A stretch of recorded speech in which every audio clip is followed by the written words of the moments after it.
And I see 5:30. I call the June 14th Charlottesville Planning Commission meeting to order.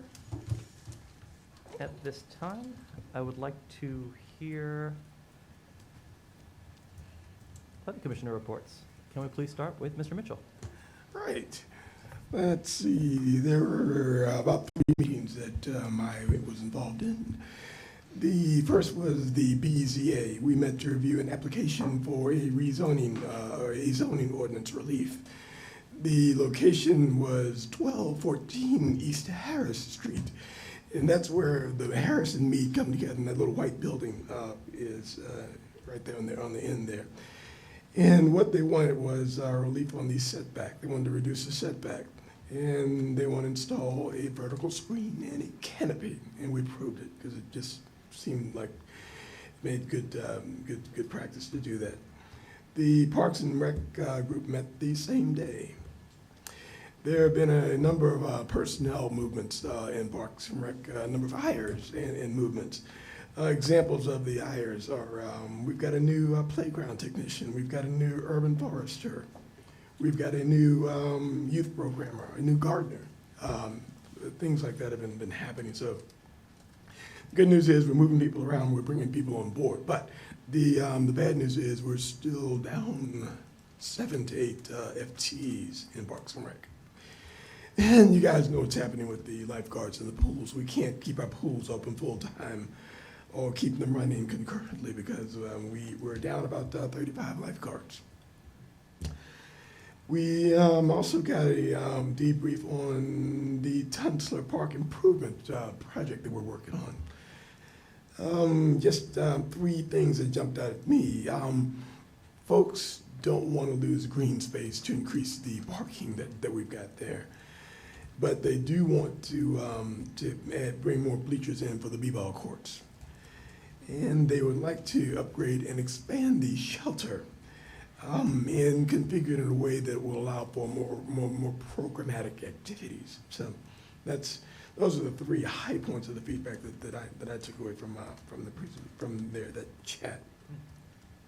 Sent you guys a presentation from a UVA student. A couple of you guys have gotten back to me on it about a vision for an urban food forest. And the vision is to have this in Washington Park on the softball field. And again, you guys have copies of that presentation. The LUPEC group met. There were 3 basic topics we reviewed. One was a RAISE grant, R-A-I-S-E grant, for 3 Notch Trail. RAISE, the acronym stands for Rebuilding American Infrastructure for Sustainability and Equity. The trail that they're envisioning, they're seeking the grant for, will run from Blue Ridge Tunnel all the way to Charlottesville. And the objective is to share this with bikes and pedestrians. So they're hoping to get somewhere around $2 million to help them implement this 3 Notch Trail. Our director, Mr. Freeze, gave an update, and I expect he's going to give an update tonight, so I won't walk through everything he said. But there was one thing that he had to remind everyone there about a couple of times, and it's good for us to remember this as well. The rewrite of our code is not form-based code, but as Mr. Freeze mentioned a couple of times, it does contain form-based elements. So just something we need to remember as we're talking to people about this, and certain form-based champions push our buttons on this. In Crozet, there is a development opportunity, the Barnes Lumber Development Opportunity. This is an effort to revitalize a dormant site in downtown Crozet. What they want to do is build a plaza with the related buildings and infrastructure and road networks. And right there, and if you guys go to Crozet often, you know exactly what I'm talking about. It's right there adjacent to downtown Crozet. This is not something that a developer can do by himself and make money. And so what they've been working on is a public-private partnership. So there'll be a developer, and there'll be a for-profit developer involved, and there'll be the county and VDOT will be involved to help with some of the infrastructure and help with some of the network of roads. They spoke about this project in a way that suggested that they want to do this so that people don't have to come all the way to Charlottesville to spend their leisure dollars. They don't they can stay there and spend their dollars in Crozet. I would remind you that we want Charlottesville to be a destination for Greene County people, Louisiana County people, Nelson County people, Albemarle County people. So as we think about our transportation infrastructure and as we think about our parking infrastructure, we need to keep in mind that once people get here, they have to be able to get around easily and frankly have a place to park, or they won't come because they'll be incented to do more projects like this. Thank you. Rich. Mr. Bob, please. I just had one meeting. It was May 18th, the Citizen Transportation Advisory Committee. We had a presentation on the city and county's climate mitigation plans from both the city and the county, and we looked at a draft of the Unified Planning Work Program, which is available at the Thomas Jefferson Planning District Commission website for everyone to look at. It basically, it identifies all the activities that are planning to be undertaken in the Charlottesville Albemarle MPO. That was it for me. Short meeting. Thank you. Mr. Lehender, please. I attended a couple, I have to take that off because the condensation keeps me from reading anything. Attended 2 meetings over the last month. The first one was the Board of Architectural Review in May on the 17th. We had a very light meeting. Only 2 certificates of appropriatenesses came to us, and they were both approved. The Tree Commission met last week, June the 7th. Dan Frisbee, who is the city's water resources specialist, he reported on the restoration project of Shanks Stream in Mcintyre Park. This project is going to happen to stop the ongoing severe erosion and improve the habitat along the stream. It's in the area, northeast area of Mcintyre Park, where the botanical garden is planned in that area. The project is designed and it's currently being bid, and they hope to begin construction this fall and be completed in about a year. And then our 3 standing committees, which are Education and Advocacy, Arbor Committee, and the Codes and Practices Committee. Each of those shared their work priorities for the upcoming year. Highlights include the tree planting plan, updating tree data, participation in zoning ordinance rewrite, and taking a more active role in city staff review of development plans to increase and protect trees. Thank you. Thank you. Ms. Russell, please. Well, I attended a meeting on your behalf, Commissioner Sola Yates. It was the TJPDC Commission meeting on June 2nd. So the actions taken, just some highlight, and forgive me because I'm not up to speed on all these things, but they voted in officers and then approved smart scale applications, but I note that none of them, I think, affected Charlottesville. And there was also a vote on contract negotiation related to rural broadband access. Then some interesting things out of the executive director's report. The Regional Housing Partnership is hosting a summit, and TJPD staff in December, Housing Summit, staff applied for and was awarded a $15,000 housing event sponsorship from Virginia Housing to support the summit. Staff will be working to secure an additional $35,000 in sponsorships, donations, and contributions to hold the event. And then also, USDA released a notice seeking applications for housing preservation grants, but it's not going to, essentially there's a plan because of the short time period, there's a planned meeting with TJPDC on June 23rd for a brief presentation and a resolution of support, I think basically to proceed with applying towards this grant that would be due July 11th, 2022. So if you're interested in that June 23rd is when that meeting will be. And then finally, and from a transportation update, the Commonwealth draft budget was released and includes funding for a regional transit governance study, as well as funding for the Albemarle Transit Expansion Demo Grant. That draft budget will go before so it's a draft budget. It will go before the board in the June meeting. Thank you.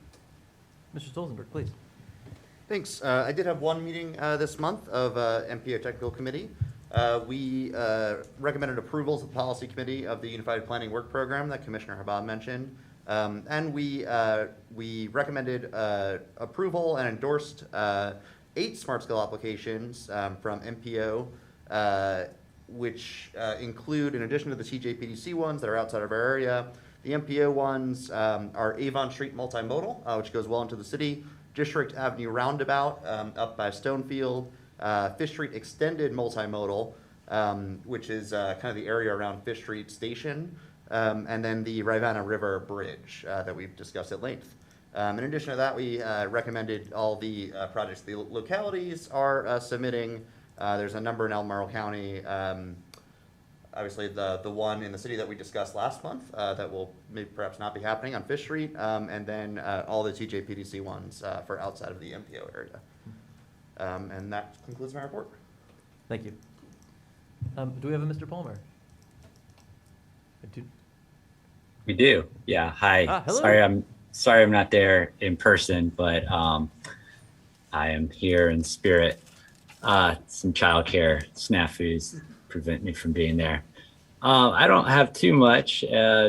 We just got through 3 weeks of graduation and 2 weeks of reunion. So over the course of the last 3 weeks, so that's great. Now all is quiet on grounds other than all the construction. Big things going on are obviously the Ivy corridor development. If you're over that way, you can see the big stormwater pond facility that's being constructed, that's been dug, and you can start to see how that's coming together, as well as the steel is coming out of the ground for the data science school. And just up the road, the Contemplative Commons is getting underway as well, amongst other things going on around grounds. Those are the highlights.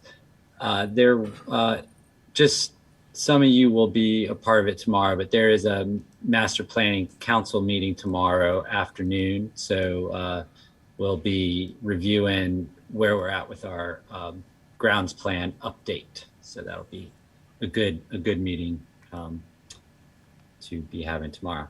So that's about all I have. Thanks. Excellent. Thank you.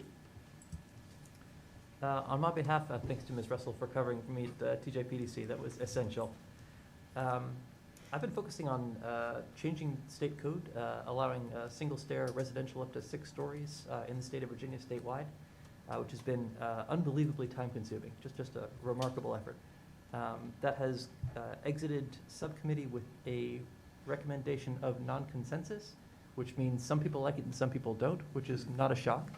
That goes to the full committee where it may live or die. We will see. I will try to make it live. The big idea is to allow the kind of missing middle residential that our comprehensive plan calls for, but is not allowed by state code.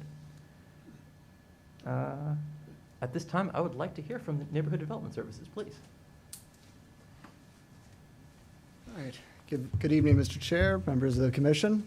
Excited to be here this evening, in particular because, as you may have seen in your email, we are finally able to announce the release of our first report under the zoning rewrite project. So this is the Diagnostic and Approach Report, which we will be releasing on Thursday.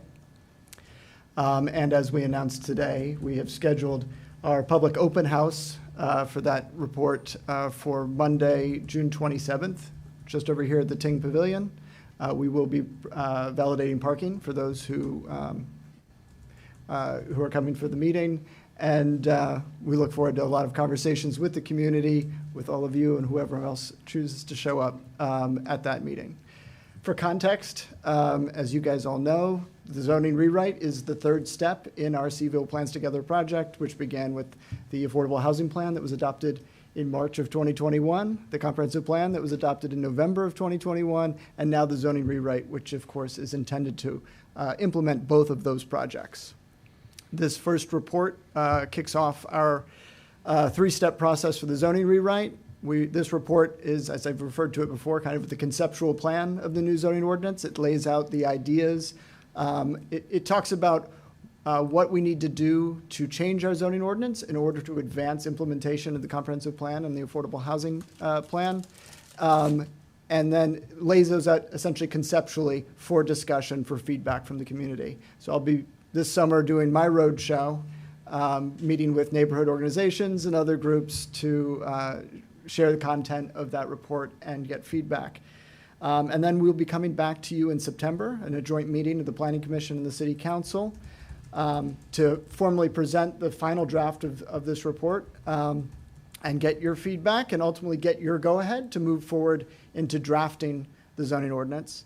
We'll produce a first draft of that zoning ordinance, restart the process of feedback and engagement around that, and then take all of that input and turn it into a final draft, which will then come back again to the Planning Commission and City Council for adoption. We anticipate those activities happening in the spring of 2023. Does anyone have any questions for me? So the writing of the actual ordinance, that's happening when? So we are going to start some of the formatting work this summer, but the bulk of the actual drafting of the ordinance will begin after that meeting in September. Yeah, one of the things Mr. Freeze mentioned at LUPEC was that the actual ordinance itself is going to be more readable. Yes. People like me, and maybe even you, Lyle, can read it, so we're tickled about that. Yeah, thank you. I think that's there's many great objectives in here, but I think one of them is moving towards a more readable, more readily understandable zoning ordinance so that the average resident can pick it up, understand what they can do with their property, or perhaps more importantly, understand what can happen at the end of their street or in their neighborhood or somewhere else in the city more clearly. So just to point out for planning commissioners and for staff, you'll have 2 new planning commissioners in September at that meeting. They'll be brand new. So hopefully they'll be selected before then and have the opportunity to be able to read and catch up with the background and then read this, the draft or participate in this meeting. So. That timing-wise, that should work out. Council on last Monday was to determine their interview schedule for how they were going to interview candidates for the Planning Commission. I don't know the outcome of that discussion, but I know that they realize that we have potential for a number of new people, so. Good. Glad it's being planned for. Thank you. Other questions about zoning? Do we have a sense of how that process will evolve after that initial feedback session in September? Is it going to be an iterative process of drafts being written and coming back to us for comment? Or is it going to be more of an interactive, writing it in meetings, that sort of thing? I think we're working to finalize how that exactly will go, but we're talking about there being that the draft will come in 3 chunks, essentially, for review. And I can't remember exactly what those are, but there's 3, basically, there'll be 3 pieces of the zoning ordinance that are released sequentially to begin that review and dialogue and process. Yeah, thanks. Yeah. Part of that is a zoning ordinance is kind of one of those things that each piece kind of interrelates to a certain extent. So one of the things you always have to watch out for in these things is you release a piece and everyone goes, well, that's fine as long as this is okay, right? And so you got to kind of release some logical chunks that kind of interact and work well together so that people can see the big picture of what's being presented.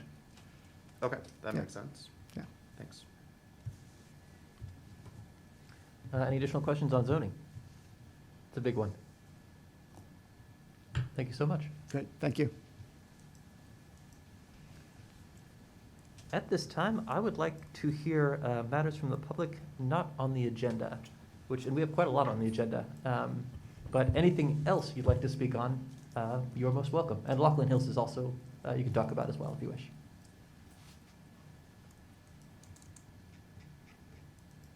All right, so for those in our public audience in person, we'll have the opportunity for someone to speak first, and then we will go to our list of attendees over Zoom, and we will alternate as appropriate until everyone has the opportunity to speak.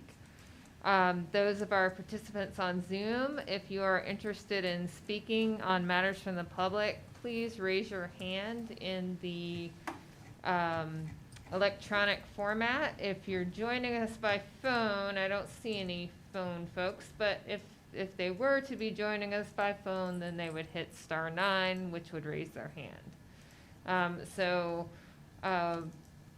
Raise your hand, and I will check with our in-person audience to see if anyone is interested in speaking during matters from the public. Okay, we don't have anyone physically present who's interested in speaking, so we'll move to our participants online. And at this time, we do not have any hands raised.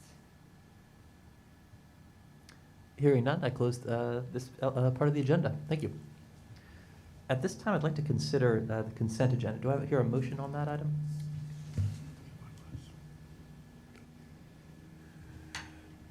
I would move that we approve both items in the consent agenda. Thank you. Do I hear a second? Second. I do have one question about the preliminary site plan. I did not see anywhere in there where the 34-12 affordable housing units were addressed. Do we expect that typically at the preliminary site plan part or the final site plan, or did I just miss it? We usually anticipate at the final site plan prior to approval that the applicant will state which avenue they are taking. But those elements can actually be finalized all the way up to a building permit, partly because the sizing of the building may change as a part of the building permit process. Gotcha, thanks. I'd like to hear a vote on the consent agenda item. Yes. Aye. Aye. I see that the consent agenda passes unanimously. I also, yes. 7 minutes until the joint hearing. Unless you have other items, I'd suggest a 7-minute break. A 7-minute break.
to the commission regarding Lachlan. How do we want to handle this? Well, that was the report, and Yeah. I thought it was, but I suppose it was not part of the packet for some odd reason. Was it in the packet? No, No, I don't have it. it I was don't just think it the was. code of development. Oh, is that what that This was? makes a lot more sense with the report. Love this. Yeah, That's so, wondering. yeah, as I was browsing through the folder, I was like, wait a minute, where's the memo? And so, in all the 30 documents I sent you, that was the one that got missed. So hopefully that just, it doesn't change that item. It just hopefully gives you a little more context. Thank you, that does help. Yeah. And the questions in particular, those were the ones, that's just what I wanted you to get. So if you read nothing, just the questions for consideration, that would be perfect. Thank you, that helps. Seeing 6:01, I would like to start this joint hearing of the Planning Commission and the Charlottesville City Council. Echo? Am I doing okay? This is me? I don't know, I'm hearing echo. Little feedback. Council, are we in order? There are three of us here. We got a quorum. Thank you very much. Let's see. Juggling too many documents. I believe we are moving to 1000 Monticello. Mr. Haleska, can you take us away?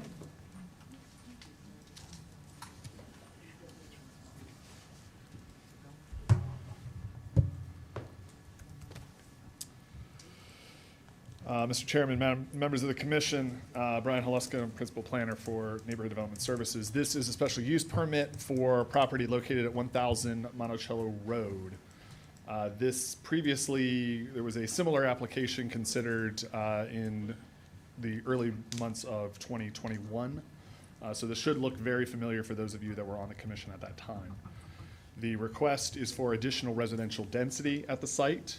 The current property has been previously developed and is at a density that exceeds the by right density permitted in the neighborhood commercial corridor. So any additional residential units on the site will require a special use permit. The request in this case is for 42 dwelling units per acre, which is above the 21 dwelling units per acre by right that's allowed under that zoning district. The property currently has two entrances, one off of Monticello Road and one off of Bainbridge Street. The applicant proposes to utilize the entrance off of Monticello Road as the building site and build a 3.5-story to 4-story building on that site that contains a total of 11 residential units and a small commercial unit on the ground floor. The applicant has proposed two conditions, and I know they may want to chat about that because I know they had some modifications to that, which is perfectly fine to do at this meeting. The one condition that you will probably focus your discussion on is condition 2, which stipulates that 7 of the 11 units will be affordable per the definition spelled out in that condition. And so that is a condition that you should have seen before on some other applications. This project does not trip the standard in section 3412 of our zoning ordinance, the requirement for affordable housing. So this condition is offered by the applicant above and beyond what is required under our code, which is nothing because the site is so large that in terms of area that it does not hit 1.0 FAR, floor area ratio, for those of you playing at home. Staff has reviewed this and in both the previous case and in this case is recommending approval given the additional housing and it provides in an area that is typically very walkable. And so with that, I'll answer any questions you may have. The applicant is present and does have a presentation. Mr. Mitchell, do you have any questions for staff? Would you remind us, the height is by right? Correct. Yes. Correct. And we talked a little bit earlier about the totality of, the impact of the totality of future developments in that area, thinking about the 130 units that are going to be maybe brought on by Belmont Condo, the additional 11 units, and just the general traffic stressors on this. Do you have any thoughts about that? And how do you counsel us to think about that? The overall impact on public infrastructure is something that is considered in each special use permit. We do encourage people to kind of isolate the various impacts of each development. But overall, it's something that the traffic engineering staff monitors, and certainly at times the cumulative impact of that. The city's kind of assuming that at some point, assuming the responsibility to monitor those roads and make changes as necessary. In chatting with the traffic engineer about this particular site and this particular road, if you've gone through there, you recognize there's a lot of on-street parking. And so certainly if there's a safety issue because of the volume of traffic, the first inclination would be to potentially remove some of that parking. Now that would go through a public process. That's usually a very unpopular change to make.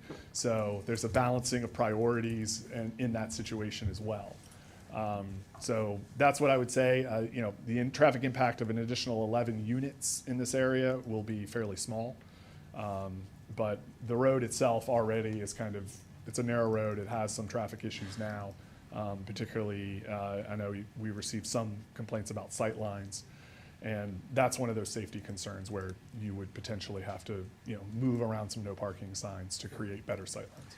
Because I guess I'm not particularly worried about this one site. I'm worried about the cumulative effect of this. The 130 units, I think, is going to be a by right development, is it not? So that traffic is on the way, but okay.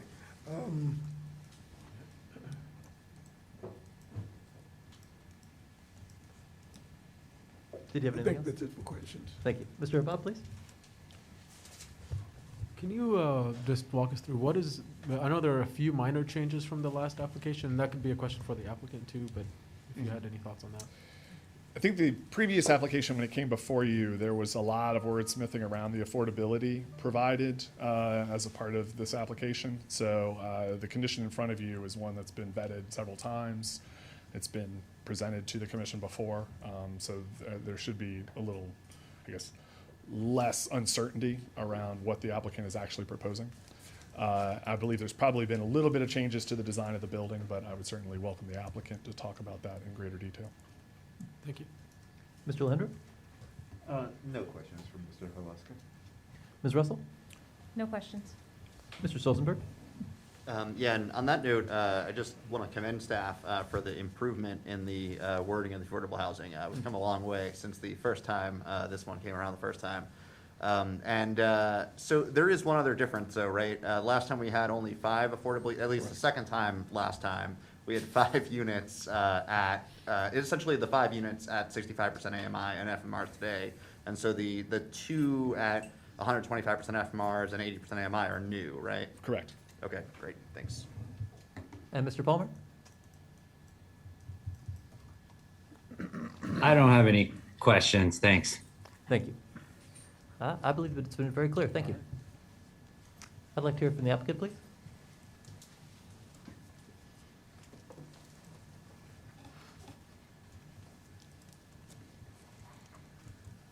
Good evening, Chair, members of the Planning Commission. My name is Kelsey Schlein. I'm a planner with Shimp Engineering. I'm joined here tonight with Kevin Schaefer, an architect with Design Develop.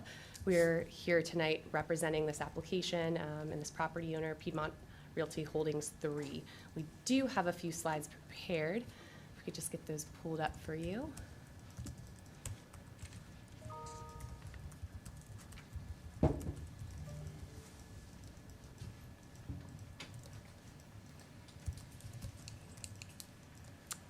All right, thank you so much. Great, so next slide.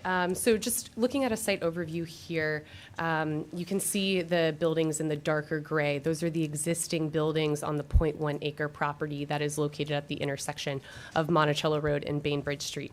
The proposed new building footprint, which will house 11 units and a small commercial tenant space, is proposed directly adjacent to the front existing building, fronting along Monticello Road. And so you can see in the lighter footprint, that is the kind of extents of the proposed new building in this location. As Brian said, there's an existing entrance in this location, so that will be closed with this building footprint location.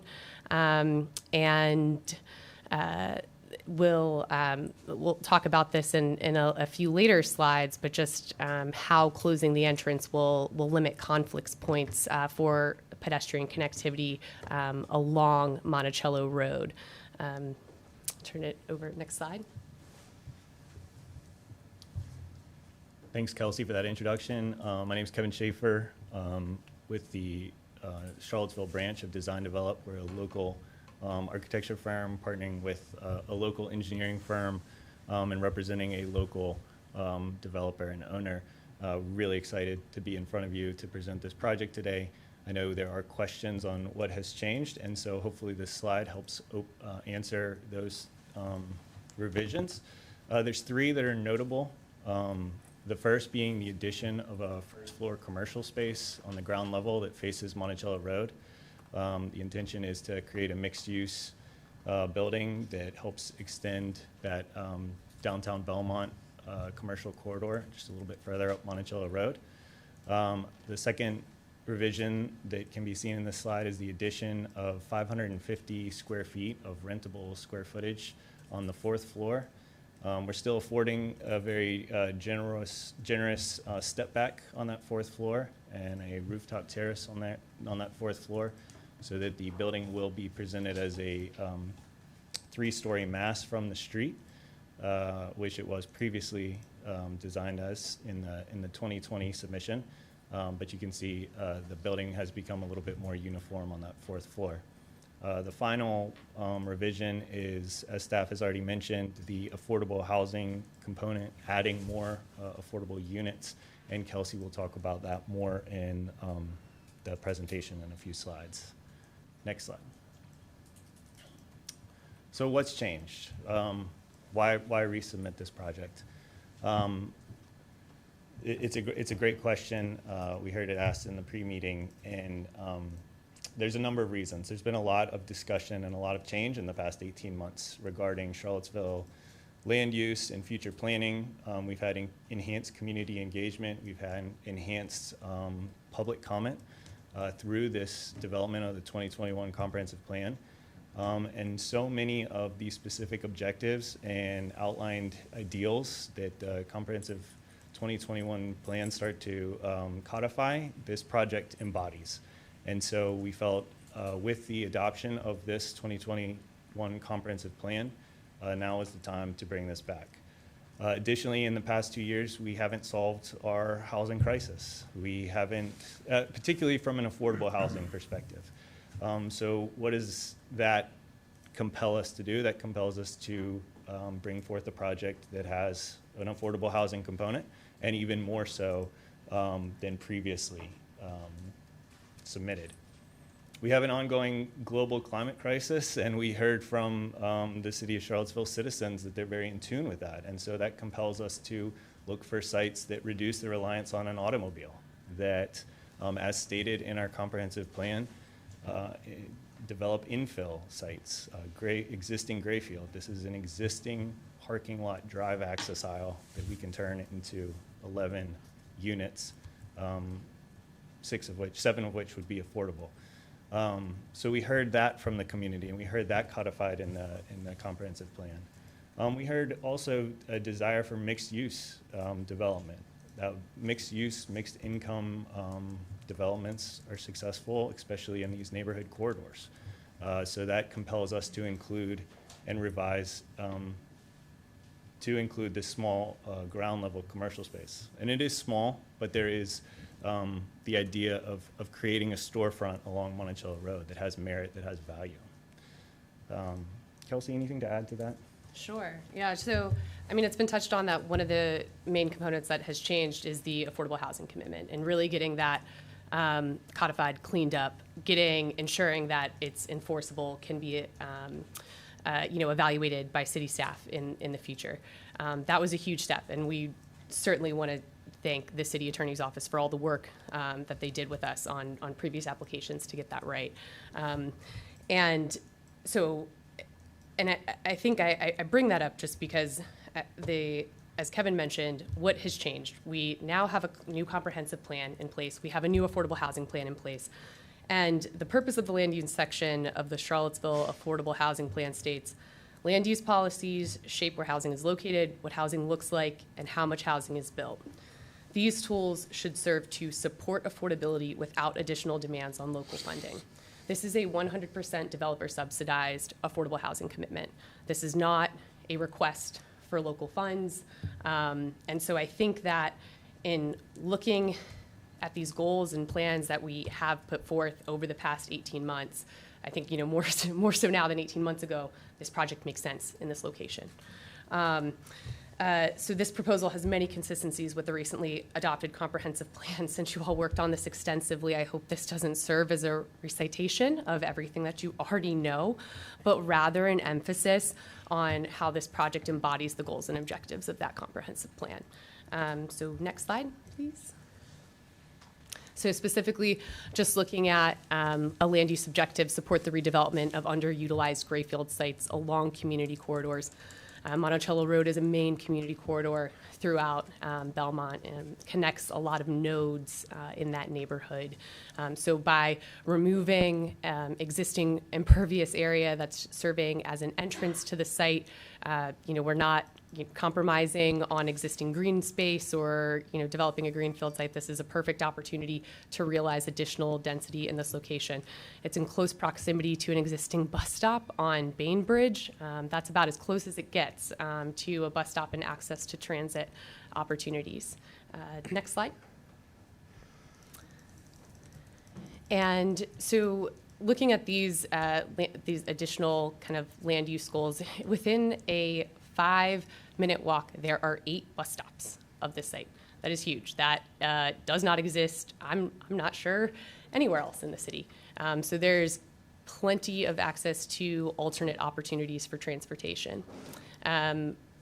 Promoting housing and redevelopment and infill development that supports bicycle and pedestrian-oriented infrastructure improvements and robust public transportation, and this project is very much directly consistent with that. I'll just add on this slide, if you expand to a half-mile radius, which is a 10-mile walk, you can get to 3 parks, the downtown mall, and the transit center, which will take you anywhere in the city of Charlottesville. Next slide, please.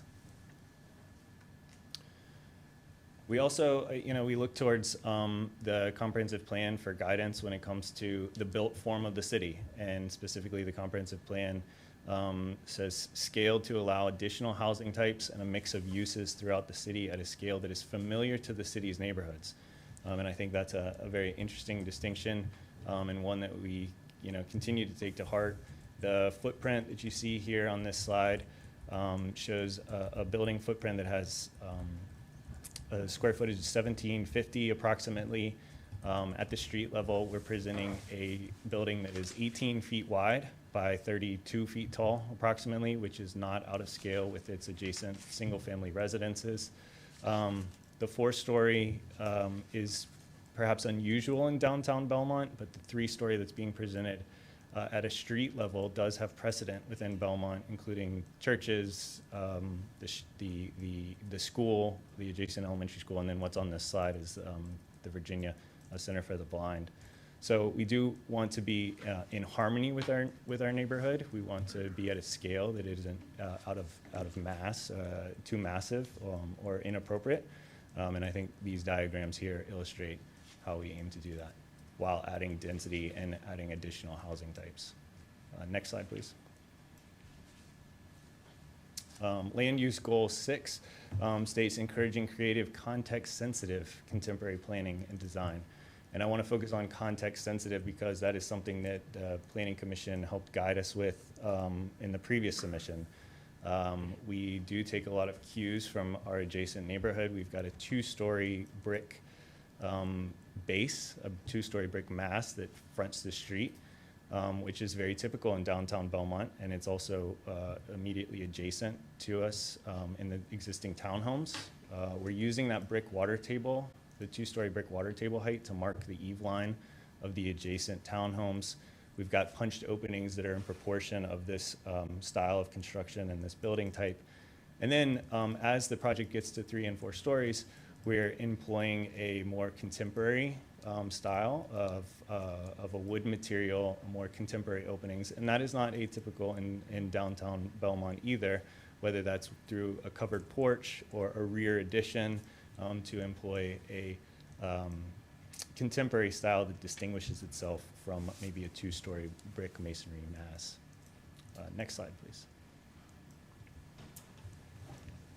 So the kind of comprehensive traffic look question has come up in evaluating this project. So this project, 11 units, we're looking about an additional 5 to 6 vehicular trips in the AM peak and the PM peak hours. So very, very minimal from this project in particular. I understand that doesn't address the comprehensive approach, but what I will say is, when we're looking at places and sites that are ideal for residential development and ideal for minimizing transportation impacts, when you have a site that's within walking distance of 8 bus stops, that's a really good start. And I mean, this is, as Kevin mentioned, very walkable to downtown. It's in a very walkable and bikeable location as well. And so, there will be overall, more development in Belmont, more trips on the road. But I think that here, there's a great opportunity for multimodal transportation in particular. I will say by closing this entrance, so we're reducing conflict points per pedestrians. That's huge. We're having now a sidewalk connection that is unbroken by curb cuts. And so that's important as far as just the capacity of Monticello Road and how it functions today. The parking on the street, when you kind of come down Monticello Road, you have parking on the street. This is kind of one of the first larger building masses that's very close to the street. You have trees framing the street. It creates this sense of enclosure. It signals to the driver to slow down. I would say you do have to negotiate in this area with other drivers. I'm not sure that that's a bad thing in this location. I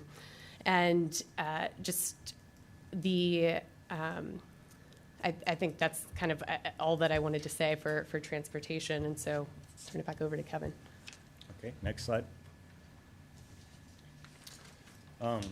As I mentioned, Kelsey and I are both local residents, Charlottesville residents. I run past this all the time as a concerned citizen rather than an applicant or an architect. I would want to know what's happening to the existing residents. And so this, and a condition that you consider when you're considering an SUP is the displacement of existing residents or businesses. This proposal does not displace any resident, and the existing buildings are to remain. No work is proposed on those existing buildings. And in fact, we're taking great care to push the construction development to the north side of the parcel, occupying a very small spot of the parking area to ensure that construction would be as minimally impactful to the existing residents as possible. So the overarching goal here of this slide is to say we would not displace any residents. All residents would be remaining. No work is to be proposed on the existing buildings. Next slide. A conversation point at the last proposal was the visual view shed impact from downtown Belmont. This rendering, I guess, may be a little hard to see. The 3-story mass is down there at the end, adjacent to the existing townhomes. As you can see, it is shielded by existing trees that are closer to downtown Belmont, in between this and the proposal. And it is not particularly massive, doesn't cast long shadows, doesn't tower over adjacent neighbors. We have the luxury of having a large buffer on site to the east and to the south. And then we have Monticello Road to the west, and then we employ the generous step back, like I mentioned, to really present only a 3-story mass, which then has a change in material after that 2-story height to continue to visually minimize that height. Next slide, please. Here are a few more photo montages of the proposed building and how it relates to its existing context. Like I said, we are taking cues from our context as a guiding principle. We want to be in harmony with the neighborhood. We want to, which is another consideration when considering a special use permit, ensuring that a building is not overly massive or out of scale with its neighborhood. Next slide, please. Okay, so on to the voluntarily proposed affordable housing condition. So the commitment is for 5 units at HUD FMR rents, and the income cap for that is at 65% AMI, and then for 2 units to be capped at 125% FMR. We took this directly from the Office of Community Solutions feedback, just to show what the rental rates are for those units. The 2 units at 125% FMR will be capped at 80% of AMI. I know that in the staff report from Community Solutions, it seemed that there was a bit of concern about, perhaps meeting the city's goals. And I will say, as applicants, I mean, everyone is looking to the policymakers for how to structure those things and what exactly those goals are. There are some very specific goals in the affordable housing plan for publicly funded and subsidized units, and to how to utilize those funds, and that we really want to target 30% for this developer subsidized commitment.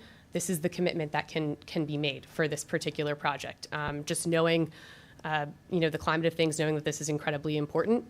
This is also a very unique situation on this property where this owner can even offer something at this, given the outrageous construction costs over the past 18 months, and given the land costs, just because of the fact that it's reutilizing a portion of the site that wasn't previously anticipated to be utilized.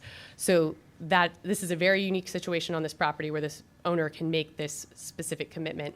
And then just as far as, I know that there was a few calculations in the Office of Community Solutions staff report that I think we're kind of getting at expressing a concern that maybe the income limits that were put forth, or that the rents that were put forth were out of reach for the income limits that were committed to.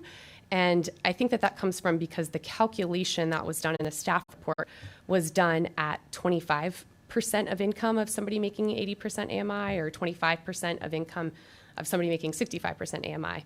And the standard and how, and the reason that was done, it says, is to account for a 5% income allowance for utilities. But in our commitment, we have committed to fair market rents, and the definition of fair market rents is a gross rent. That is a 30% rent calculation. And so I just wanted to clarify that, we feel that the income restrictions that were put forth, that these income limits are attainable for those income thresholds, and especially if somebody has a voucher that can help to subsidize that rent, because our understanding of it and in putting forth a commitment to fair market rent, we're doing our calculations based off of a 30% total, not a 25% total. And so I just wanted to call out that discrepancy between some calculations that I saw in the staff report and how we had defined this commitment. I will just say that the 2 conditions, conditions 3 and 4, that were put forth about tracking and a marketing plan, those are outlined in covenants that would be recorded kind of along with this affordable housing condition, to ensure that all of those kind of more finer details were worked out with the city in the future. And so we're totally on board with committing to those conditions 3 and 4, and definitely can make that happen. I'm happy to speak more about affordable housing if there's further questions, and I'll turn it back to Kevin to see if there's anything else you wanted to add. Yeah, I'll just end on a few points. One, just being the voluntary commitment. I think staff had noted this doesn't require any affordable housing, and the owner has directed us to be very aggressive in our affordable housing allowance, or however you want to put it. But that is a voluntarily decided to make this an affordable housing project, and it is unique in that the owner owns the land already, and I think as we see land costs rise in the city of Charlottesville and construction costs rise in the city of Charlottesville, this kind of small to mid-level scaled infill housing project has the possibility to make real change. And so there's a precedent on the table here that I urge you to consider the merits of this application in more in the precedent that it sets. Please do not discourage this kind of project for coming in front of you. One thing I would just add is that after the zoning rewrite, we could see this become a by right kind of project, depending on how the comprehensive plan is outlined. So from a density and housing perspective, it's only 11 units, but it has impactful change if implemented in other parts of the city in terms of this infill, mixed use, mixed income housing project on a gray field existing parking lot. So I think with that, I'll say next slide, and that would just end us with questions. Thank you very much. Thank you. I'd like to start with council, if I may. Apologies for short-circuiting you last time. It's not intended. Mr. Payne, do you have questions for staff or council? I guess a couple questions for staff related to the Office of Community Solutions comments on the application, as I'd just be curious to hear more from staff about specifically concerns about the rental affordability periods, as well as assurances that vouchers would be able to be accepted. Yeah, good evening, councilors and commissioners. This is Alex from Office of Community Solutions. Councilor Payne, your point is well taken. A couple of concerns that we have, even though this is a voluntary commitment on the part of the developer. It's the 10-year affordability period. I think a 30-year affordability period will be more in line with city policy. And then also the lack of mention of their willingness to accept vouchers, so that's why we raise those concerns. Right now, 10 years, in as much as it looks very generous with the voluntary commitment, we feel that a 30-year commitment will be much contributing in terms of housing affordability in the city. So that was why we raised those couple of concerns. And what would assurances that vouchers would be accepted look like in practice? I think it would depend on the developer, their willingness, to work with staff and the housing authority, to set that price level, at the point where folks with vouchers will be able to use it in those units. And final question is it just questions for staff right now? Either is fine, please. Final question for staff. When you talk about an acceptable marketing plan on how to market the designated affordable units, would that look like in practice some sort of like you'd mentioned, some sort of communication or collaboration with CRHA and their long wait list of people with vouchers to even have the individuals on that wait list even know that this property could potentially accept their voucher? That's correct. We usually require, as noted in the staff reports, that the developer provide an acceptable marketing plan. And part of that marketing plan is how those that are in need are informed. And that will be through the collaboration with the CRHA and perhaps other housing agencies and staff, and once the units are ready, and the city is notified, and then the marketing plan is approved, then we start working with the developer to disseminate the availability of those units. So a CRHA is usually in the equation in terms of the marketing plan to make sure that those that are on the waiting list with vouchers, have the opportunity to inquire about those units. Thank you. And just a couple more questions for the applicant. Is that okay? Please. As the applicant, did you have any thoughts on the feedback and the report from the Office of Community Solutions about the plan on how to market the designated affordable housing units and whether vouchers will be accepted in the development? Sure. Thank you for the questions and the opportunity to respond. And sorry for the awkward angle as I try to talk into the microphone and also address you. As far as the voucher acceptance, it was, in putting forth this condition, it was our full intent to ensure that voucher was accepted. And honestly, I fully thought that we had put that in our condition. And it is in somewhat of a convoluted way, but the way in Section D of the proposed condition, it references the covenants. We did submit, and although the draft covenants are not part of the condition, we did submit draft covenants for review. And those are to be reviewed and approved by the city. In the draft covenants references the city's standard operating procedure adopted by 3412G. That provides for the provision for the acceptance of vouchers. So in providing our condition, although it's not explicitly stated within the condition, we're happy to clarify that, but through a series of document connections, they are required because they are required by the standard operating procedure, which is referenced in the covenants.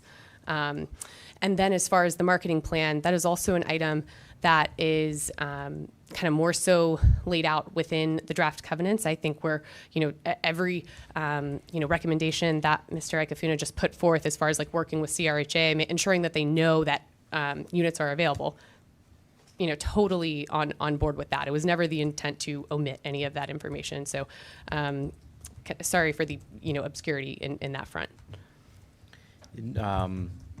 Just a couple more questions out of curiosity. Of the existing units there, do you know how many are currently occupied?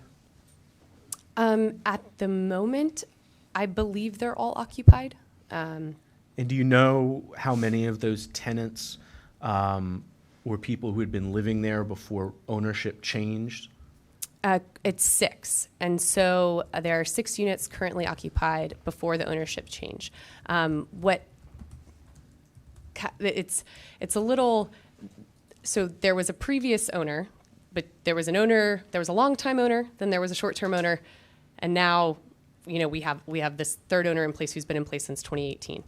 During the short-term owner, that was in between the current owner and the long-term owner, the previous owner, I believe 11 of the units had already gone to a rental rate that was somewhat more of a market rate. So out of the 23 units, 11 units had already gone to market rate with the immediate prior owner. So when this owner acquired it, there were 12, units that were still renting at well below market rate. And of those, there are 6 tenants who remain in the units and rent at well below market rates. Did all the tenants there have the choice to renew their lease? I believe most everyone was. If anyone wasn't, it had to do, from my understanding of it, just with, ability to uphold the terms of the lease. And of the 6 tenants who remain, do you know if any of them use housing vouchers? I'm uncertain about that. Okay. Those are all well, I guess those are all the questions I had. I would just note, for the record, I do think it's important that, while it's true the damage, has been done, and this is a development on a vacant parcel, at least for the moment, I think it's at least worth to have on the record that, the development changing, the ownership changing has resulted, even with this, a net loss in affordable housing. And the comment of this development will not displace anyone, while technically true, is true because that displacement already occurred. And I think that's just worth noting for the record in the history of this specific project. Thank you. Thank you. Mr. Pigsman, questions for staff, questions for the applicant? Yes. I guess the only real question I have is, so I guess two things. So the main point for the SUP is the dwelling units per acre. Is that the main thing you're, okay? That is the only request. That's the only thing, okay. And then the other piece was in terms of these affordable units or the fair market rate, the things that you outlined, would that only be in the new piece or spread throughout the whole development? It's only applicable to the new building. Okay, got it. Okay, thank you. Mayor Snook, questions for staff, questions for the applicant, please. The first question I had is the commercial edition seems kind of random. How did that come about? Why? I think we heard from the comprehensive plan, and also just from the public hearing of that, the idea that mixed use, mixed income buildings with a variety of housing types are desirable. The mixed use component of it affords a small commercial space that fronts a community corridor, a neighborhood corridor, and that affords a storefront for a small business. I mean, you know, to a certain extent, it almost feels, and I will say this as someone who voted for this project first time around, so it's not entirely a critical comment, but it sort of seems like you were throwing in the commercial there in the hopes of finding one more little nugget that someone might latch onto, or perhaps another way to look at it is if we add in that additional element that will enable us to pay a few more bills, now we can afford to throw in another affordable unit or something like that. And if the latter were true, it at least to me suggests a continuity of thought that is that is greater than what it. I don't mind that it's got a storefront capability there. It just, like I say, it just seems sort of random. Yeah, I think I can speak to, there were two trains of thoughts. One being that we were at our max density with 11 units, so it couldn't become another residential unit, really. And then, so that was then becoming an amenity space that was only going to service the units, the new units. It seemed better to, on the neighborhood corridor, to give that to the street and create a storefront. And the second train of thought there was exactly as you mentioned. If we can have a commercial storefront here, can we then commit to more affordable housing?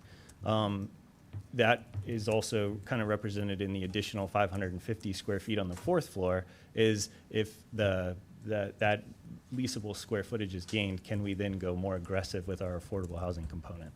It is rare that we on council learn enough about the way that a developer sort of figures out, okay, what am I trading off against what to get to this result? And it doesn't offend me that there's some trading off going on. So if there are additional trade-offs that have to get made, and this is one of those trade-offs that has to get made in order to be able to afford more affordability, I'm all in favor of that. Like I say, I voted for the project first time around, so. Sure, and just to add just one item to that, to the commercial space, I mean, I recall an earlier kind of design conversation where I know you all were reworking the building, you know, in the middle of COVID. And, you know, we were kind of talking about commercial spaces and that a small co-working space or, you know, even just a small, you know, coffee bar or something where you walk in. Those are kind of the only opportunities for you know, social interaction when we were kind of in that mindset as well. So I think just adding, I think you brought up the great point of opening it up to the community, and that was kind of the main big design driver behind that. I mean, there was discussion in the first draft, I'm not sure which, in one of the penultimate drafts anyway, of the future land use map, of having more sort of mixed-use nodes. And there was a lot of objection from people who said, well, gee, that might be a great idea in New York City, but it's not a great idea in my neighborhood. Belmont already has that to a certain extent with the you know, the plunking down of the various restaurants just a block and a half away from here. And it just sort of has always seemed to me that might be kind of an example of how a mixed-use node might be seen to work. And so the idea intrigues me, frankly. That's all I've got. Thank you. Mr. Mitchell, questions for the applicant, please. Question about the vouchers. If we do the vouchers, and I think we're gonna find a way to make that a condition, but if we do the vouchers, will the vouchers be available to all 7 units? Available, applicable to all 7 units? Yes, because they were limited. The 125 FMR is, I believe, currently the rate that vouchers cover that are issued by CRHA. So Just the city-funded vouchers. just yes. Thank you. I need to clarify. So an acceptable condition would be that Section 8 vouchers will be accepted by all 7 affordable units. Yes, yeah. I mean, if someone comes forward with a voucher, you know, the intent is to accept it. So. Thank you. So just, Mr. Chairman, I just, if you don't mind, I just have a question for the applicant. Briefly, please. Is that okay? Briefly. Yeah. For the voucher, are you saying that since the city voucher, it's up to 125%, that you guys are inclined to accept the voucher at 125%?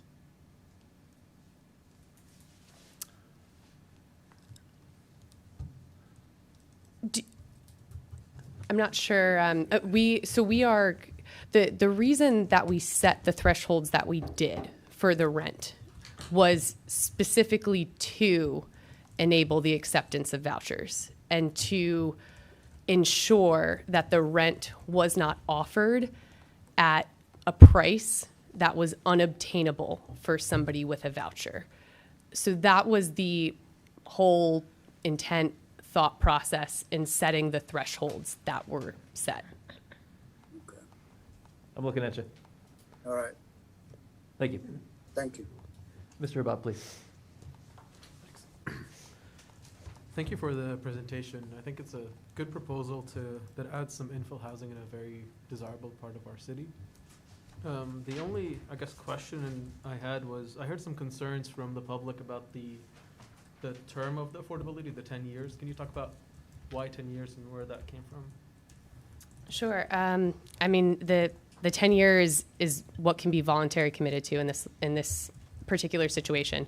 You know, I know the city is seeking much longer affordability, is seeking 30 years, seeking 99-year affordability terms. I think that whenever an applicant is coming before you, and I think this is pretty clear in the affordable housing plan, kind of like accepting city funds, that should be the expectation. Just as when an applicant utilizes LIHTC funding, they have to meet certain thresholds, they have to offer affordability for a certain period of time. And so when an applicant utilizes city funds, there should be, a standard by which they adhere to. In this case, 10 years is what we can commit to on this project. Thanks. Mr. Lindner? What's the square footage of the commercial component? It's 385 square feet. And what practically do you see being able to use that commercially? Yeah, as Kelsey mentioned, and as we've mentioned, it's a small space. Is it a co-working space? Is it a small coffee shop? Is it maybe a little bakery? Those kinds of items. Potentially a laundromat, and I'm not entirely sure that would be in zoning, but those kinds of items where it's a small use. Okay, thank you. Ms. Russell? Well, sort of to follow up on that, and help me understand, is it just one story, just the first floor of that space? Seems like from the slides you showed us, a previous plan had more more broken up massing on that, I guess, west facade. It seems like, you know, the building we're looking at now is just sort of a, you know, kind of a monolith. And I'm wondering if you had extra space, you know, would it be possible to kind of get that broken up massing more? Or was that, you know, was that considered? You sort of maxed out the residential part and then have this little orphan of a commercial storefront, but I'm not sure that's serving the you know, mitigating impact to the neighborhood from a visual standpoint. It's kind of I don't know if that's a question. I'm a little confused by the viability and the usefulness of that commercial part. Can you speak to that? I think, again, it was just to get a storefront on the street that faced Monticello that was otherwise being used only as an amenity space for the residents. It's the front tower element is separated by the open air exterior egress stairs. And so, not that it's landlocked, but there's kind of bounding boxes within that front tower element that is directly below studio apartments. And so we're working kind of with that footprint. And also, you know, trying to create a unified, cohesive, thoughtful design. Okay. That's all my questions. Please. Oh, Mr. Stolzenberg? Thanks. Let's see, I was also going to ask about possible commercial uses. I think that's kind of been covered. I mean, it seems to me 380 square feet is larger than you'd think. It's like quite a bit larger than, say, Voo Noodles or Lucha. Could fit a small restaurant, but even an office, I think, would activate the street a little bit. Let me talk about vouchers. You guys are not our legal counsel, but isn't it the case that source of income discrimination, which means discriminating against voucher holders, is illegal by state code? As you said, I'm not, we're not your legal counsel, but I would, you know, agree with that statement. And then it seems to me in your, or these conditions we're imposing, we again say source of income discrimination would not, along with all kinds of other discrimination, would not be permitted.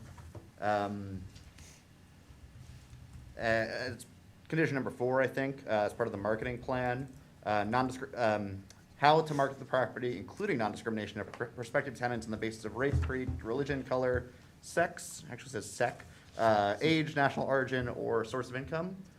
And I mean, I think that is also in our general standard operating procedures, but do you have a sense of how that marketing plan might do that? Would you kind of give CRHA a heads up that you are listing the units? Obviously, you have to submit the marketing plan to OCS. I guess maybe the implication is that OCS would then tell CRHA that these units are available. Is that right? Yeah, that's correct. Great. Okay. And then I did have one small question about traffic. There's a slight discrepancy, maybe. I think the application says something about there's 5 trips in the AM peak hour generated and 6 in the PM peak hour. And in the staff report somewhere, it says, I think it's 12 trips. Is that because the staff report is talking about the total number of units, whereas the application is kind of in the text, is talking about the incremental number? Do you happen to know that by chance? No, I don't know the answer. I don't know if Brian can speak to that. I'm wondering, it's probably closer to either the whole housing development or that some perhaps more, you know, the commercial user was driving a certain number of trips as well. Whereas, you know, that's going to vary based on who finally, you know, who occupies that space. If it's a Luce style lunch spot, well, then it's going to contribute no trips in the peak hour if it's only open from 11 to 2. And so I imagine it's either coming from an analysis of a prospective commercial tenant. Yep, that makes sense. In any case, that seems like a pretty small number of trips, 1 every 5 minutes. Also, laundromat is not a permitted use in NCC, by the way. As I was saying it, I was regretting saying it. All right, I think that is all I have. All right, thank you. Mr. Palmer, do you have questions on this one? No, I don't have any questions, but just listening. Thank you. Thank you. I have no questions on this one. This is very familiar to me. So I would say I am excited about the addition of the commercial use. I think that makes a lot of sense for this space. At this time, I would like to hear from the public. Can we please? Sure. All right, so we'll follow similar procedure to what we've done during matters from the public earlier today. We will first ask if we have anyone in our audience, our in-person audience, who is interested in providing any comment on this, and then we will move to our virtual audience, and we will alternate as appropriate as we move forward. If you're in our virtual audience at this point in time, you are asked to raise your hand in the virtual world. Again, we don't have anyone on the phone, but if you were on the phone and needed to raise your hand, you would hit *9 to do so.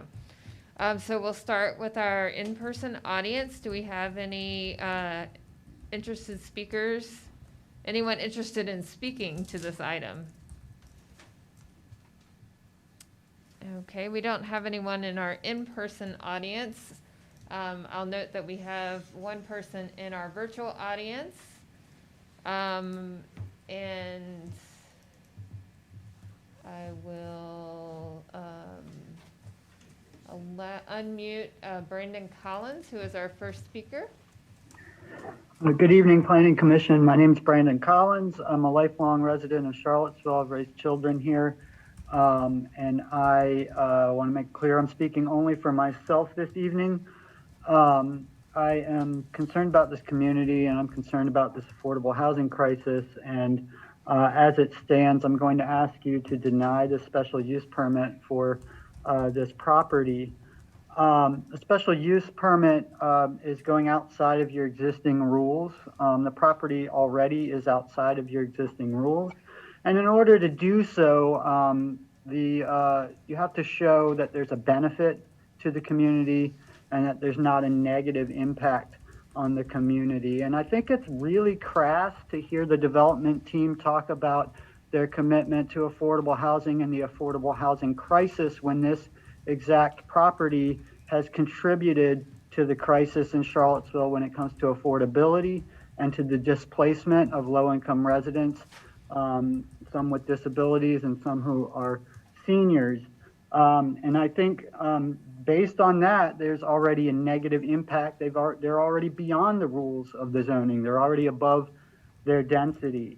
We've got 23 existing units, currently way overpriced. A 2-bedroom going for almost $1,700 a month.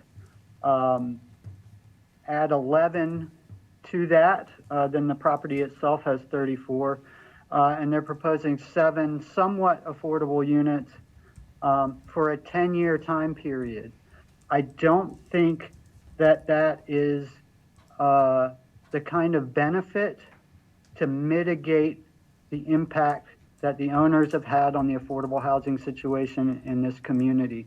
And I think you need a better deal. I think even with a better deal, it's a pretty big stretch to get to a point where these community partners can be seen as operating in good faith. Thank you. And thank you. Do we have anyone else? We do not have anyone else. Is there anyone else in our virtual audience who would like to speak to this issue?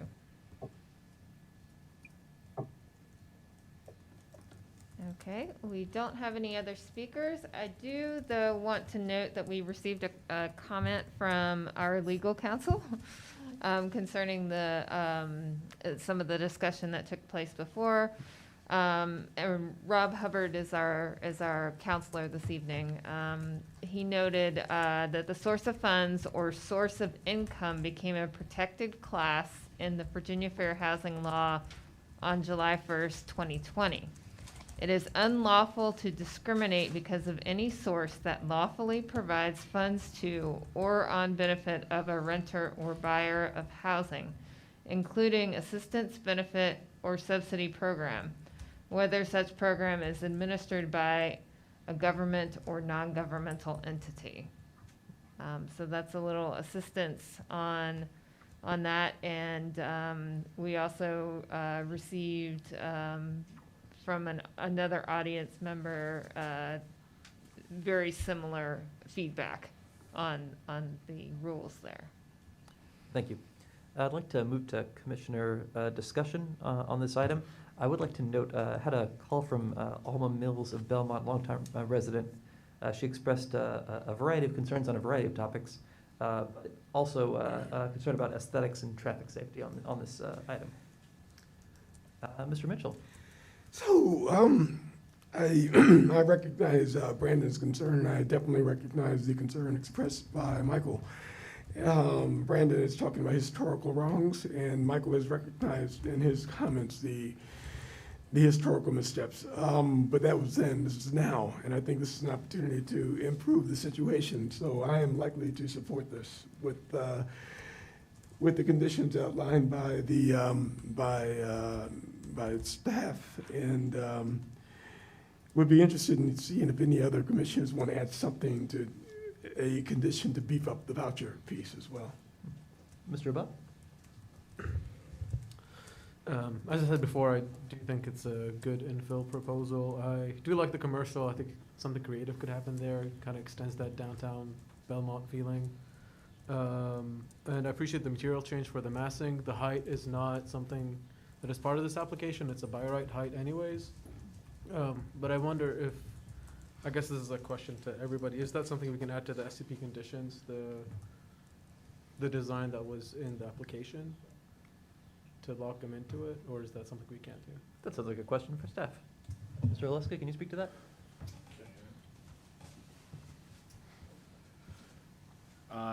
Commissioner, we have in the past written conditions that essentially said that the development would adhere to the submission packet.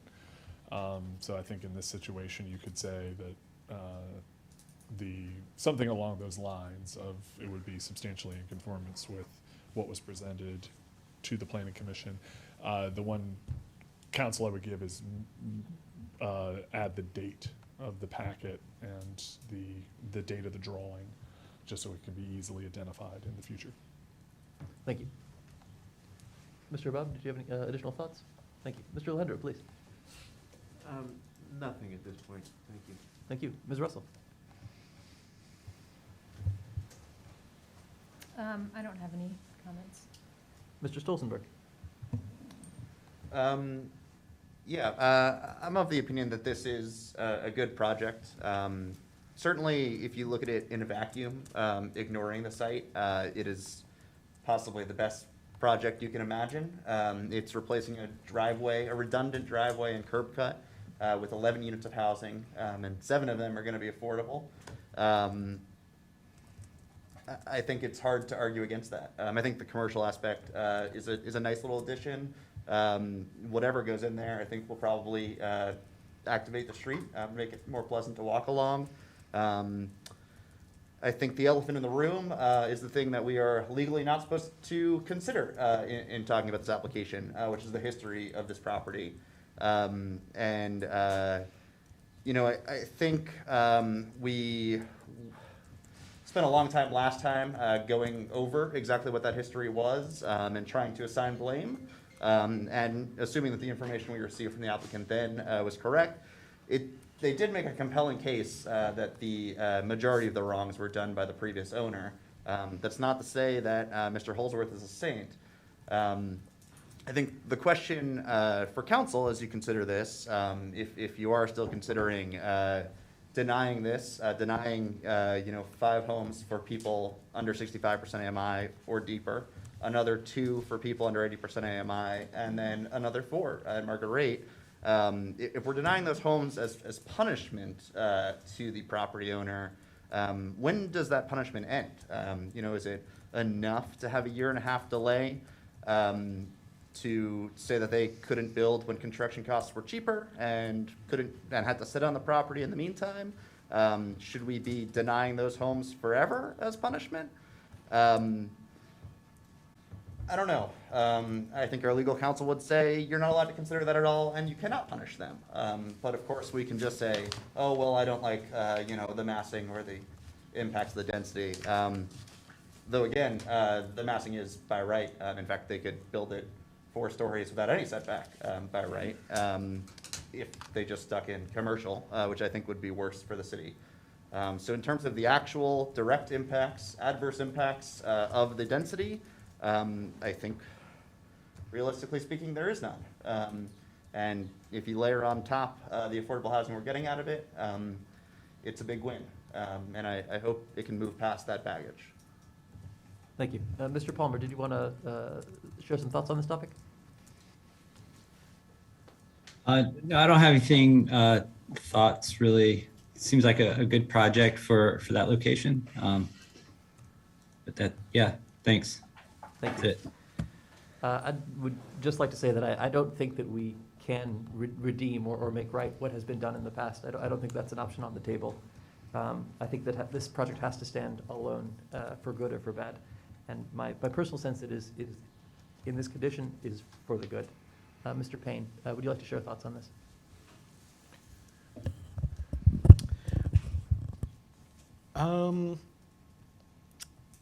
Just a thought on, it came up a little bit in the length of affordability period. I'm not saying it's possible in every project or even necessarily this project, but if we're talking about length of affordability being really critical for making a longer-term dent, I wonder if we have to reach a point in terms of the expectations of developers and what's in a proffer, basically some kind of partnership with the community land trust for affordability. I know that Albemarle County has sort of been moving a little bit, or at least had discussions in that direction. And just because it came up tonight, I wonder about that. And second thought is, I think the point about source of income discrimination now being illegal in Virginia is very important.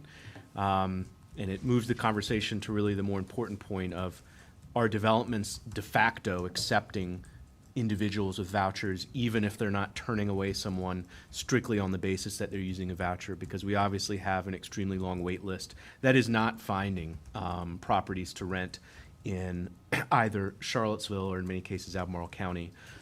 So figuring out what is de facto creating that situation is worth figuring out and mitigating. And final thought, as others have said, I know it's not a condition of what's accepted, but for the historical record, I mean, the change in ownership has resulted in a net loss of affordable housing. And it perhaps is not going to be on the table, but I think you've seen in developments like Sunrise, where a nonprofit developer has purchased it, allowed people who were displaced, would have been displaced, to stay. That's not on the table right now, probably, but it's worth keeping in mind as we're thinking about development as an iterative process, where expectations may influence actors' behaviors. Well put, thank you. Mr. Pinkston, could you share thoughts on this? No comments. Thank you. Mayor Snow, do you have thoughts on this? There's been some question or some comment made about the period of affordability, and at the risk of sounding like I'm trying to do somebody's detailed financial analysis on the fly, I will note that depending on the discount rate used in trying to make that calculation, I mean, if the discount rate, for example, was as low as 5%, the difference between a 10-year and a 30-year affordability period is significant. If you're looking at 8%, it's obviously less. If you're looking at a 10% discount rate, I'm not going to say it's very little, but it ain't much. And I don't know what the internal rate of return is that these developers are working with, and I don't know any way that we would ever know that. But I do know that there's not a lot of difference between a 10-year and a 30-year affordability period for most analyses. Thank you. So I'd like to make a motion. Please state that motion. All right, I move to recommend the approval of application SP-22-0005 with the conditions listed by staff, the 4 conditions listed by staff on staff report, page 13 and 14. And I'm open to a friendly amendment. You might have to, you can word it for me. Wording funny. Okay, might need help wording this. Please. That the massing and design substantially conform to the presented images on application, It works. whatever the application number is. SP-22-0005. Yeah, that's good. That's it. Did you want to put the date on that? April 12th. April 12th. Do I hear a second on this motion? Second. Discussion on this item, please. So one of my hesitations is the fact that while the project does comply with by right heights and, well, heights and massing, still, we are asked to comment upon the massing and scale of the project. And to my mind, this is not a compatible project with its context, with the buildings next door, with its relationship to the street, and I find it unfortunate in its design. Thank you. Additional discussion on this item? Did you have any stronger feelings towards the design presented previously, the one that Commissioner Habab, I think, just referenced? I'm sorry, say that again. So I Ms. think, Russell? I think what Commissioner Habab was, were you not what was the amendment that you suggested? It was to comply with what's With been- what's what was shown presented today. Yeah. Okay, And that's the one I object to. I understand. Strictly speaking, I think without the condition, they could build it to the by right massing Mhm. regardless, right? Yeah, that was the, I think, the intended. Personally, I don't really think we should be afraid of a 4-story building, particularly with the setback on the 3rd floor, especially with such a small footprint. Personally, I wouldn't mind really so much if there was no setback. Personally, I'd choose different materials that would fit more in the Belmont character, but I guess they painted the brick gray next door, so the gray brick sort of matches. I think what we're seeing in the by right submittal for the Belmont condominiums, just a block or so north of here, on a much larger site, are buildings that are taller with much larger footprints. In previous by right submittals there, we've seen, large apartment buildings that are 4 stories. This is a nice little missing middle, small apartment. I think it fits in great. I mean, again, I don't love the materials, but I'm not an architect and nobody likes my aesthetic opinions anyway. Which just discounted your entire opinion.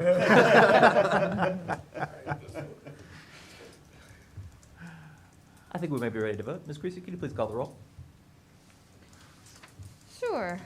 Mr. Lahindra, No. Mr. Habab, Aye. Mr. Mitchell, Aye. Mr. Stolzenberg, Aye. Ms. Russell, Yes. and Mr. Solly Yates. Aye. I believe that passes. How are we feeling? Do we need a short break, or are we good to move forward? We got a long way to go. We do indeed. Yeah. Let's continue forward. 923 Harris Street. Mr. Haleska, can you please take us there?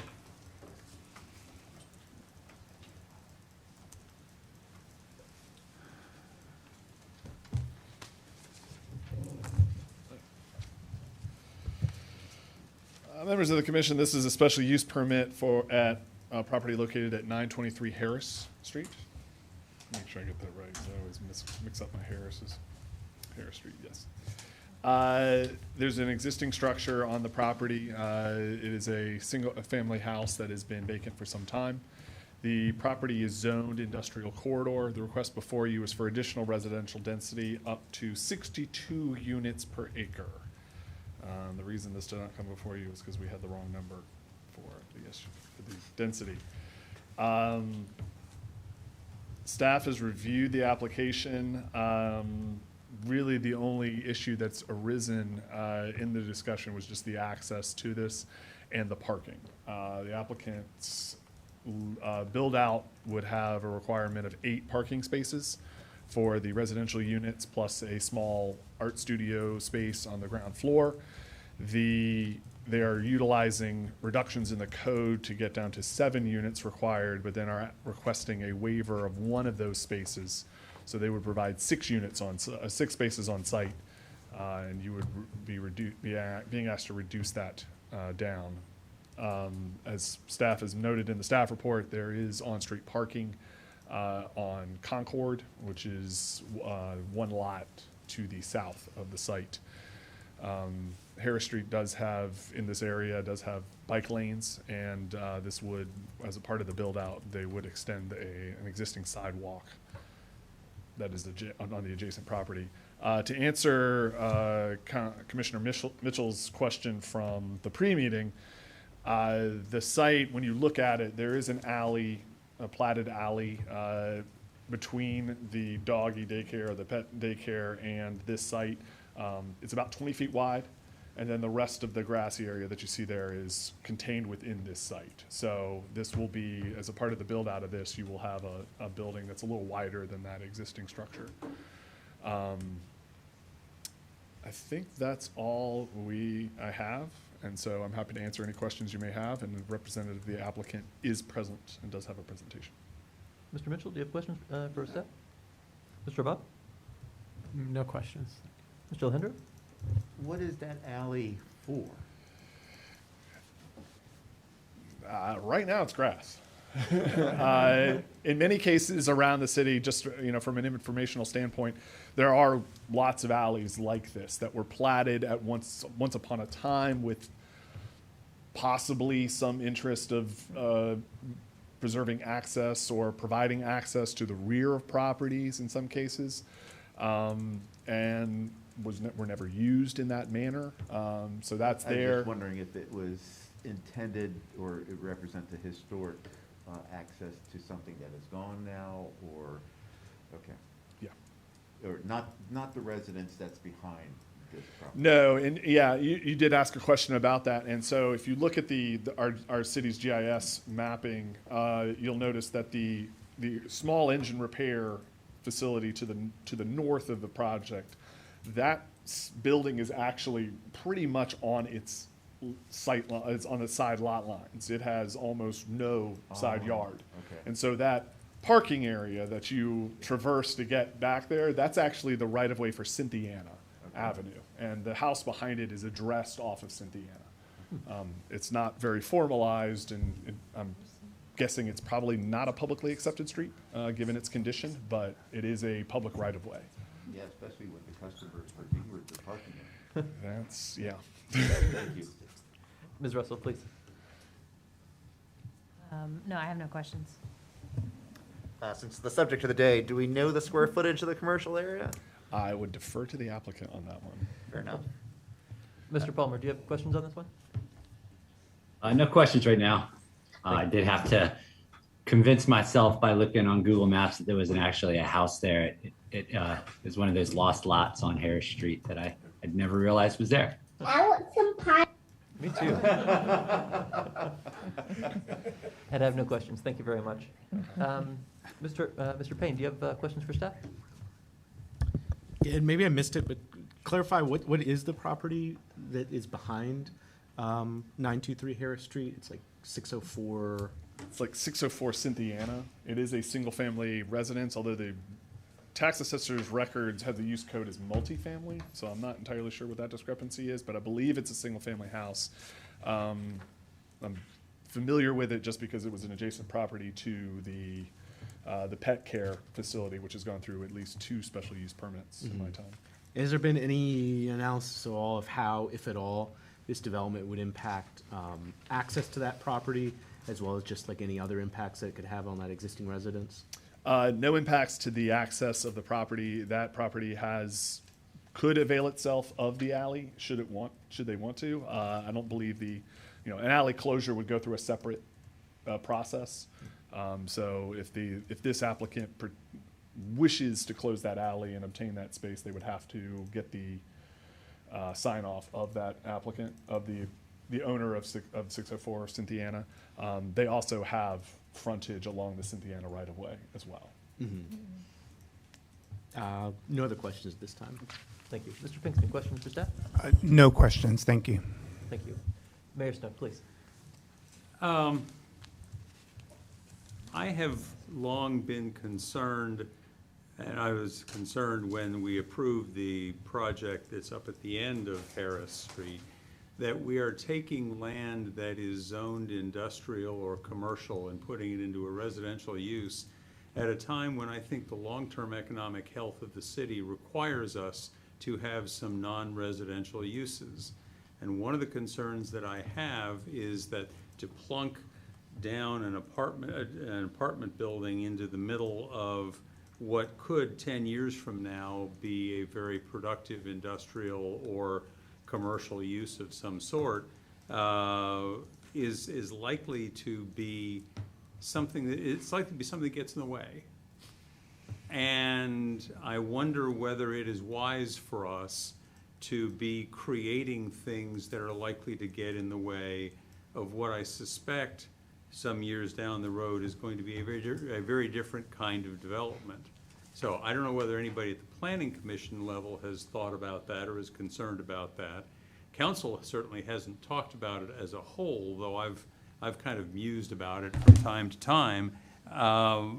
But if we are being asked to give an unusual, which frankly, a special use permit should be a somewhat unusual use, although these days virtually all of them end up getting approved. If we're being asked for that unusual permission, when perhaps we think that maybe some years down the road we're going to regret having done so, I wonder whether that's a good idea, whether we ought to be going in that direction. And my question, I guess, would be whether the staff or this commission or anybody else here has thought about that concern. Am I alone in it? You are not alone. The Office of Economic Development has raised this before the commission in the past. One of the particular problems that the city has, at least in the development of businesses, and is not a shortage of incubator space, but of the next iteration of space, 1,000 or 2,000 square feet of kind of open space that could be configured however a business needs once they've moved out of an incubator space. So that has been raised. A couple legal points regarding zoning. This is the industrial corridor. The industrial corridor permits residential by right at 21 dwelling units per acre. So the request before you is an increase in density. It is not for a use that isn't permitted in the zone by right. So that's one element to talk about. And another one is, and I think this is probably a larger discussion citywide, is how many of those industrial uses that we've traditionally sequestered into our industrial corridors can now be suitably sprinkled throughout the city. And in many of these cases, what we consider to be industrial, kind of in our old Euclidean zoning ideas, were relatively dirty uses for pollution, noise, and a lot of that. Most of those uses don't go in cities anymore, and won't anymore. So what we're really talking about are laboratory uses and things like that can conceivably coexist with residential uses and be in a lot more of our corridors than just River Road, Harris Street, and Allied in that area. So yeah, it's a larger discussion. My rationale on this one was more along the lines of, this is a fairly small property area-wise, and so having a hard time imagining this being a key part of industrial development in the future. But it is a point that has been raised before, and consideration as we move forward in the zoning rewrite. Well, I mean, I agree that it's a small site that by itself isn't likely to be used for a manufacturing facility or a commercial facility of any significance. However, if anything, on the northwest side of Harris, I mean, those are all a bunch of little small lots. And maybe we say, well, okay, maybe what we really mean is the southeast side of Harris should be industrial, but we're not gonna worry terribly about the northwest side, because those are all small lots, and it's not that far a distance to the railroad tracks anyway. I mean, I just think, I would like for us as a city, for you all as a staff, for this body as a commission, for council, to do that intentionally and not accidentally. That's my thought. Thank you. At this time, I would like to hear from the public on this item. I'm sorry, from the applicant. The applicant. Very good. You had me in deep thought on industrial meetings. This is good.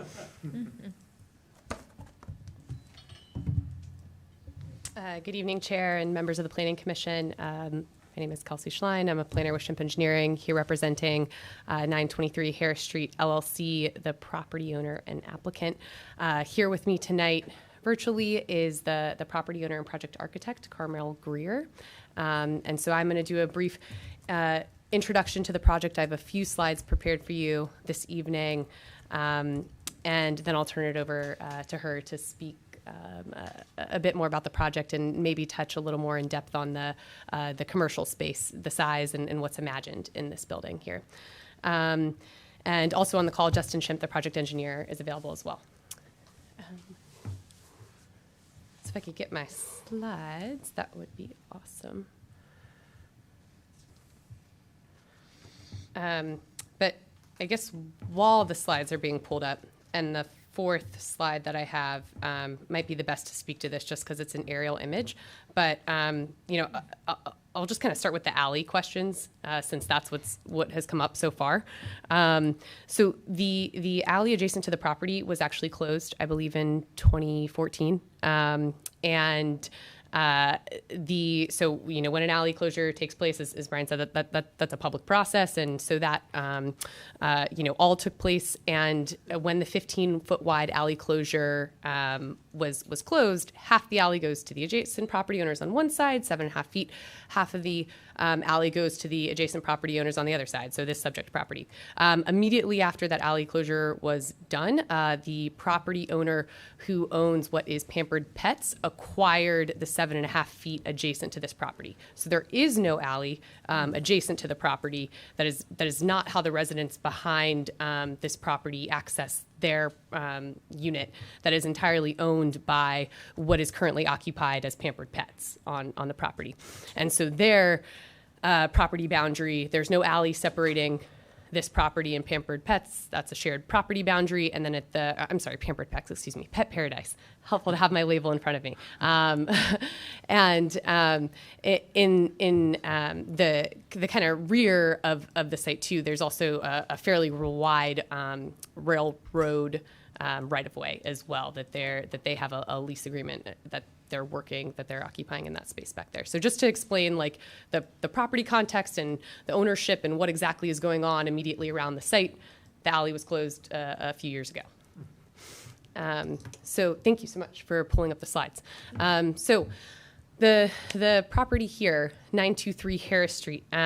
So this is a property that is less than 5,000 square feet, located on Harris Street, right next to Pet Paradise, just a few hundred feet away from the intersection of Concord Avenue and Harris Street. Harris Street, I think, has long been imagined in the previous comprehensive plan, and this comprehensive plan as well, as a business technology hub corridor. And I think Brian spoke really well to this as we have, you know, incubator spaces and then kind of the next space up from that, you know, maybe some type of labs or biotech users come online, and we kind of imagine what industrial uses look like, you know, in our next phase as a city and in our next phase of land use.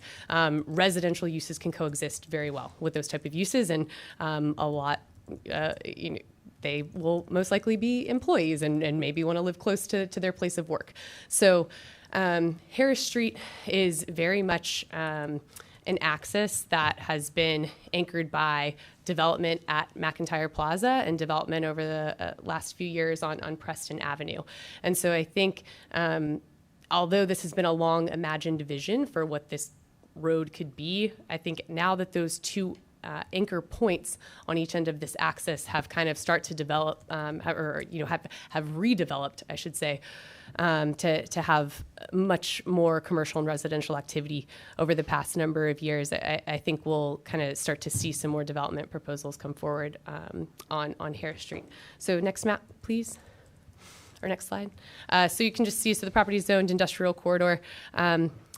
And to speak to Councillor Snook's point, just about the kind of economic development considerations that come into play when a development proposal is before you for something that you might not think of characteristically industrial. So as Brian mentioned, residential is a by right use. This request is specifically for a special use permit for increased density to permit 7 units on the site. This is, I think all the points in my mind that I had to make have already been made. This is an incredibly small site, less than 5,000 square feet. It is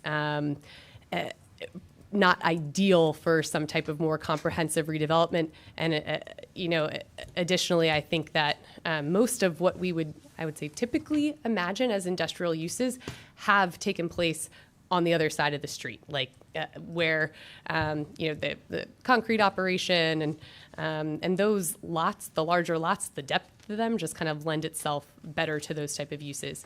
Next slide, please.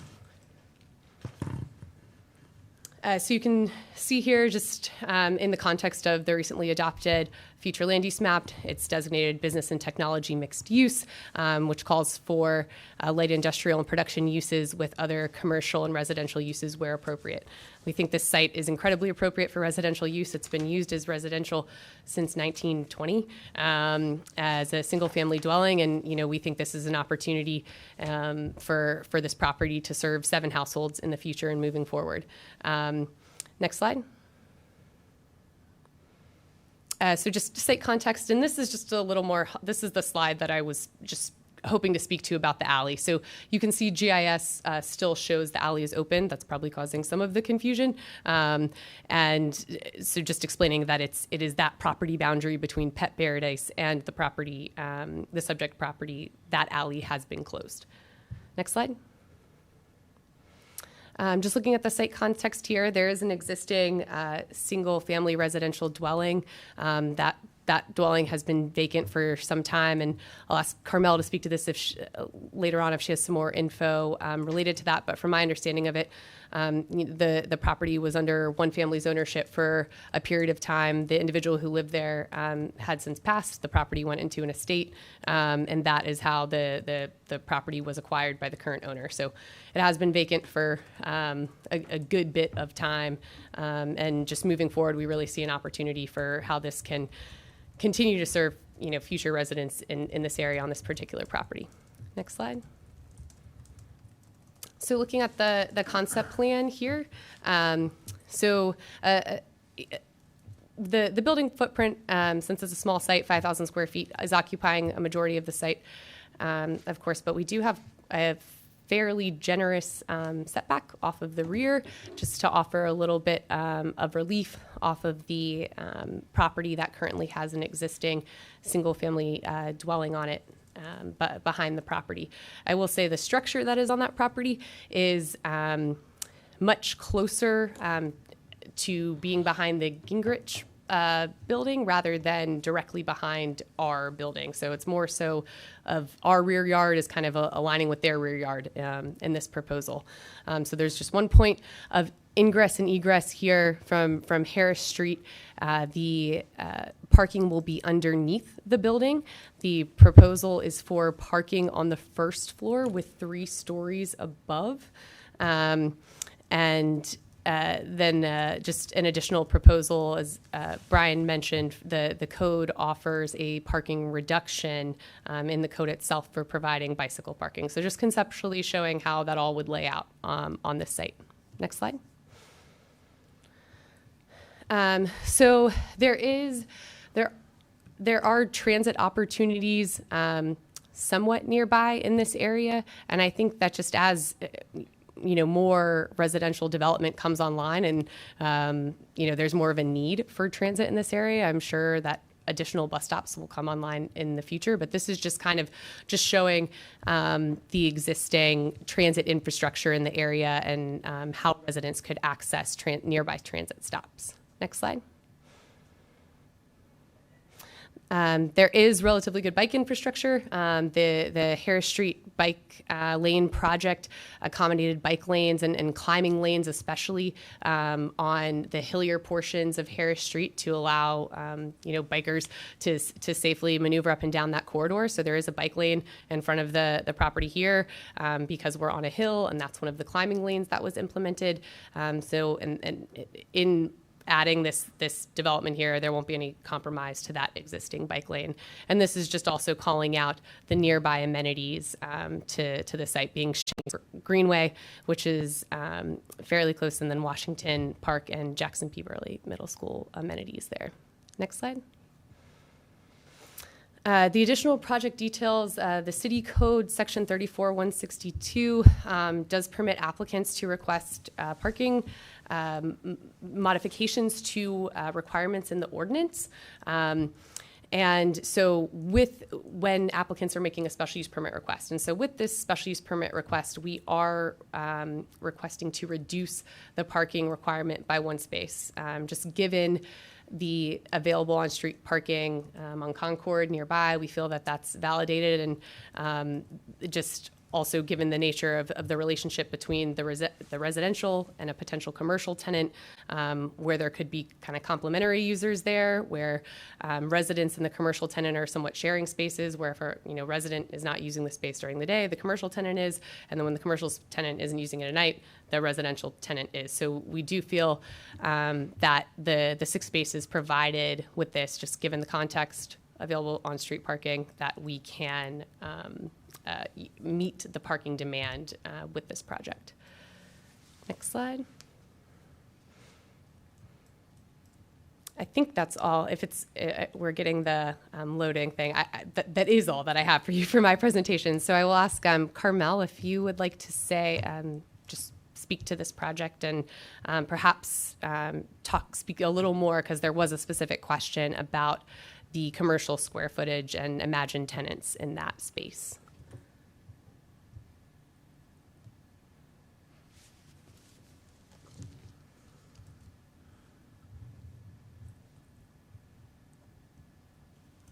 Oh, it looks like you're muted, Carmel. Oh, I'm so sorry. No worries. Thank you.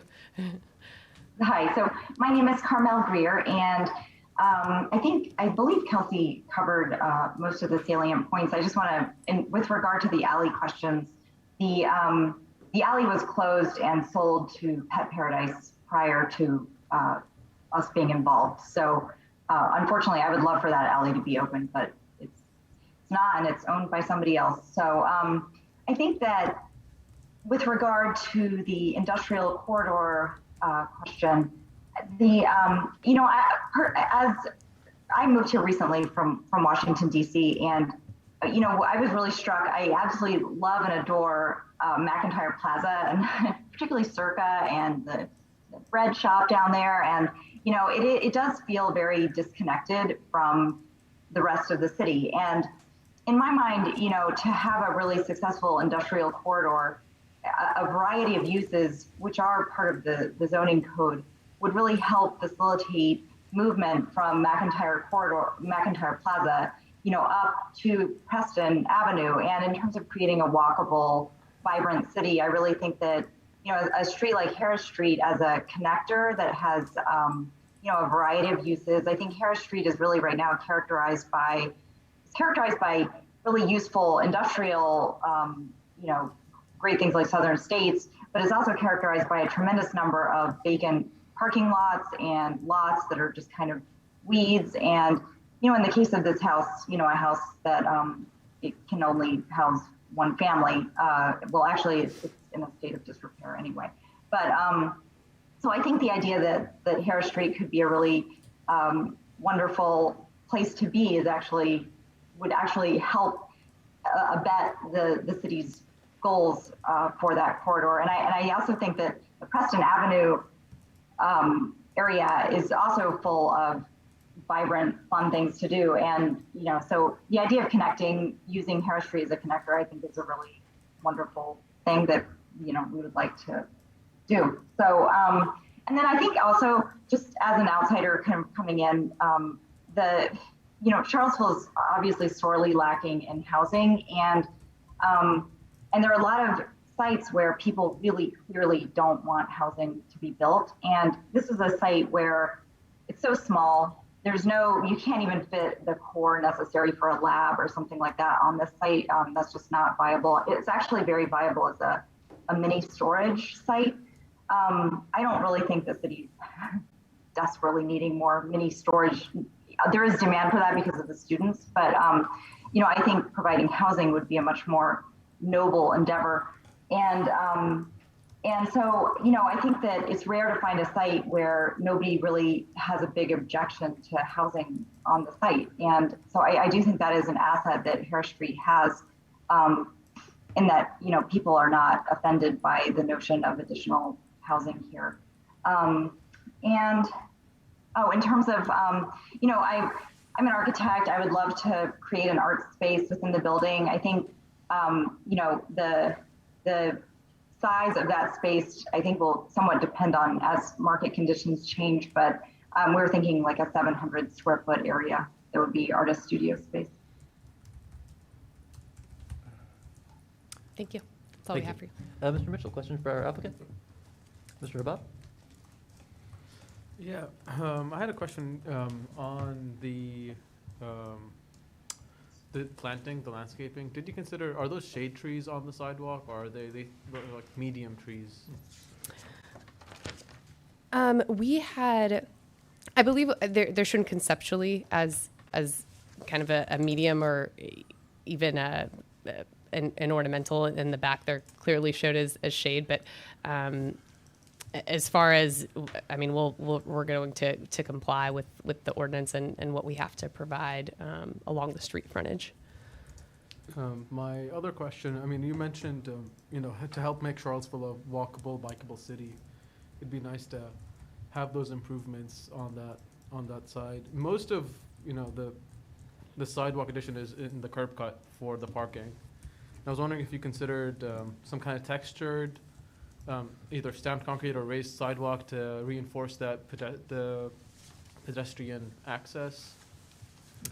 No, we at this phase we haven't considered that, but I think that's a very good consideration. I think the only kind of question and we'll work with this out with the city engineer and the traffic engineer at site plan phase is just whether they would permit some type of like material or any type of texture variation in the city right of way. I don't think that's permitted by the city design standards since the sidewalk is in the right of way itself, and the pedestrian connectivities are all provided in the right of way. That any type of kind of crossing over our entrance would be within the right of way itself. So I think that's a very good point and like point well taken and a great consideration. I just think that would be something if we were to do a texture finish that we would need to get approval from the city engineer. Thank you. Mr. Landry? I'll just point out that the drawings show willow oaks for those trees again on the backyard, but I have no other questions. Ms. Russell? I do have a question. What is it? No, I don't have a question. I have a comment. Never mind. Thank you. Mr. Stolzenberg? Oh, no, I remember my question. Please. Sorry. The commercial space, is it intended to be in the front of, at the street front? Carmel, can you speak to that? It would be towards the rear and encompass the rear yard as a sculpture garden. Okay. Thank you, that's all. Mr. Stolzenberg? Thanks. First, to follow up on Commissioner Habab's good questions. I believe because there is no setback requirement here, you're not subject to the streetscape or the street tree section of the code. And so I hope that you do put street trees there, and if possible, at least one large canopy tree. The building next door has a great canopy tree there. It would really help the walking experience along Harris to keep that going. Let's see. My question is mostly about the massing sketch. I see that it's got a nice looking, almost old style facade along Harris, and then it's got that rear step back, which seems a little bit silly and wasteful of perfectly good, possibly buildable space. Is that a result of hitting up against that 64 DUA limit, so you have nothing left to put in there? And Yes. if so, would you consider perhaps larger units or more commercial space to make that viable to build out? The units are actually already 2 bedrooms, so the units are fairly large currently. I think that I'm not actually opposed to completing that floor, frankly. I feel ambivalent about it. Great, yeah, I mean, I suppose maybe the problem would be that you would need, if you added a 3rd bedroom, you would hit up against additional parking requirements. Yes, the parking requirement is the issue. But of course, we are, I think, planning on waiving one of those, and I think would probably be open to more. I think, square buildings, particularly when it's a rear setback, that doesn't help with any sort of visual impact on anything else, like we talked about front setbacks or step backs. It's less energy efficient, it's more prone to leaking. It's just better to have a nice simple box. That's my other question. I concur entirely. I think what happened is once we provided, if we were to increase the commercial space, we would increase the parking necessity. If we were to increase the residential size, we would also cause more parking to be required. So I think the parking restrictions are very much the driver of the shape of the building. I think that, if that were something that you all felt great passion about, I think that squaring it off with the anticipation of future parking reductions would certainly be something that I would be open to. Frankly, I think that on a site like this, I would envision, when I went to UVA, I didn't have a car, and I lived far from campus where it was, inexpensive. And, the idea that I think every single person that lives here is going to have a car doesn't seem realistic to me, but Yep, yeah, I mean, I wouldn't say I feel so strongly about it that I'm going to vote it down because it has that step back, but I mean, I don't know the opinion of the other commissioners or council, but it seems reasonable. Can I ask a question that I think Sure. you'll probably clarify right away? Please. Is it not possible to have more of a street setback to allow for larger street trees and somehow adjust that ratio? That could be possible. Is the front setback really the limiting factor in the street trees in the first place? And from a site design standpoint, it was also just the kind of relief off the rear setback. And so I think, from a site consideration, I don't immediately see an issue with kind of shifting things back a little bit, but I'll let, Carmel, of course, speak to the architectural considerations with, shifting the site back or reversing the kind of step back, so it's street facing. I think the suggestion is more that by making the building a box, you could reduce the footprint a little bit and add some extra front setback. Occurs to me now, though, that might reduce the space for parking, which may be an issue. It does, yeah. That's the issue. That fits is the the issue. 6 parking spaces very nicely, given the dimensions. Gotcha. Yep, I'll save the rest about walkability and parking stuff for comments and to wax philosophic about industrial zoning. Thank you. Mr. Palmer, do you have questions for the applicant on this one? Yeah, I think it was clarified that it sounds like all the parking is under building. Is that correct? Correct. Okay, thanks. Thank you. I have some questions for the for staff, actually, if I may be irregular. Mr. Haleski, can you confirm the alley changes?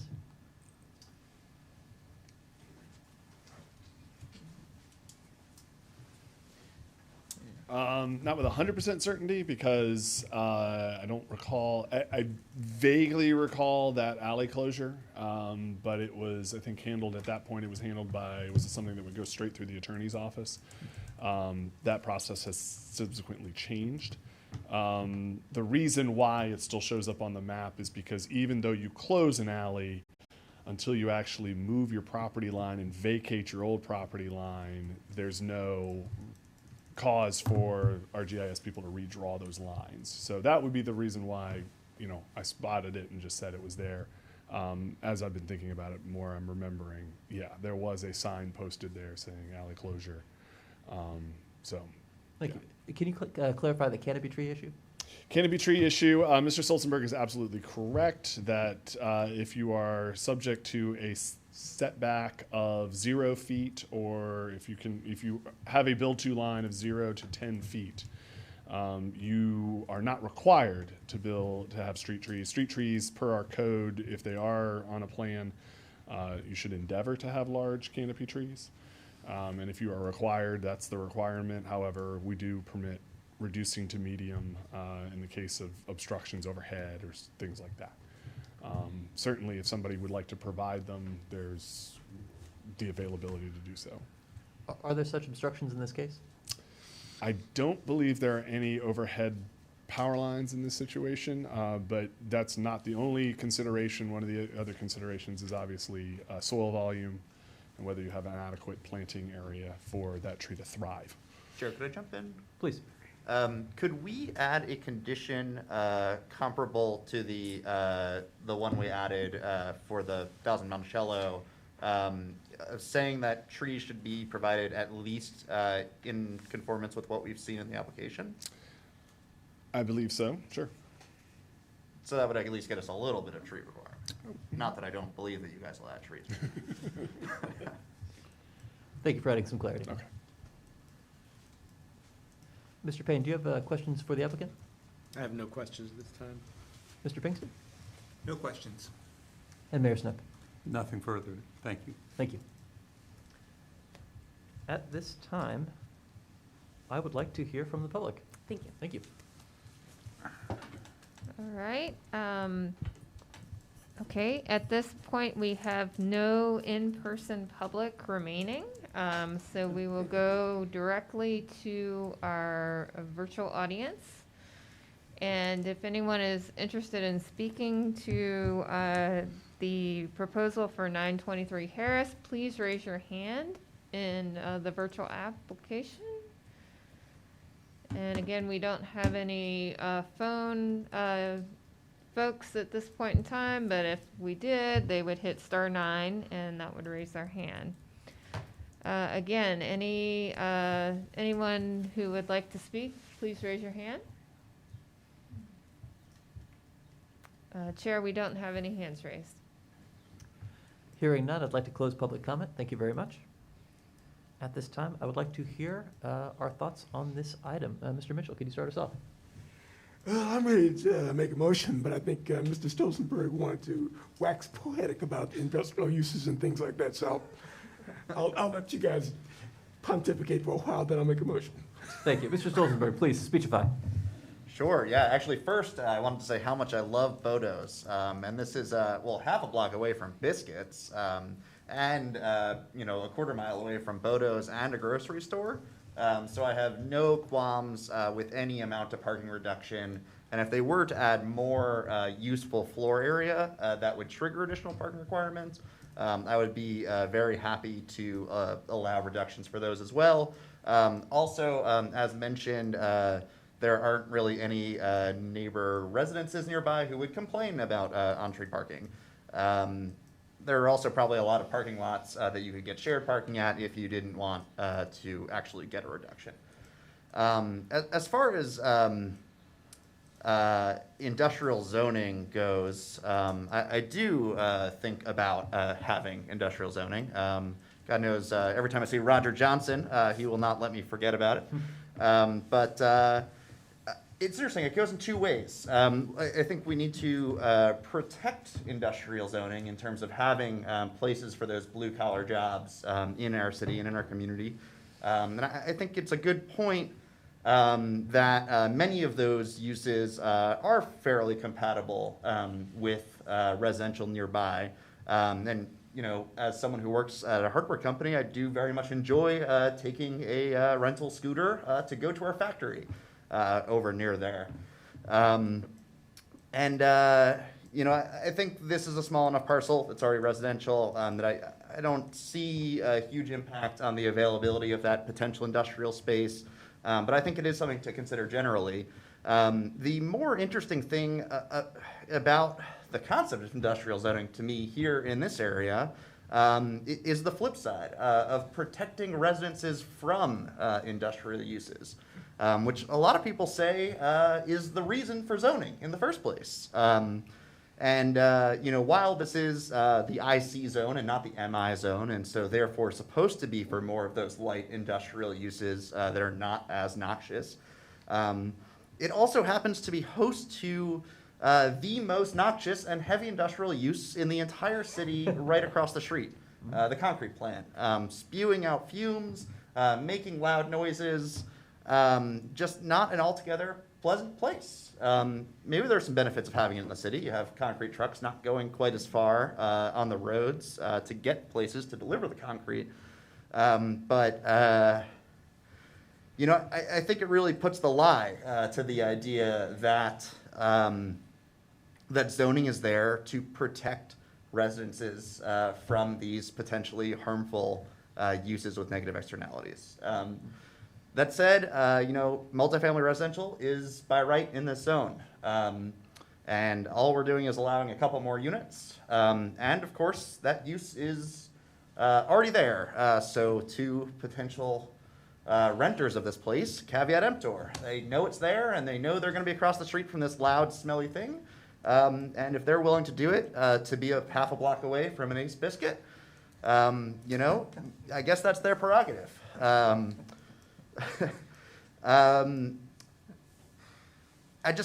think we should really think about what that means for the nature of zoning itself as we undertake this upcoming zoning rewrite. And what are we protecting who from? Is it protecting people from potential harms, or is it protecting people from not having scary apartments that they don't like near them? Which I will say, the big advantage of Harris Street is that there is no one around to be scared of these apartments. That's all I got. Thank you very much. Mr. Habab, did you have a speech prepared? I don't think I can top that. Thank you. Thank you very much. Mr. Lehedra? Well, I don't do speeches very well, like Mr. Stolzenberg, but I mean, I drove up and down this street. I know the street pretty well because I live in the neighborhood. And I've benefited many times from the concrete plant across the street, which also sells stone and materials and enough said. And I've to have the power engine repair place. I've used that many times. We need these uses.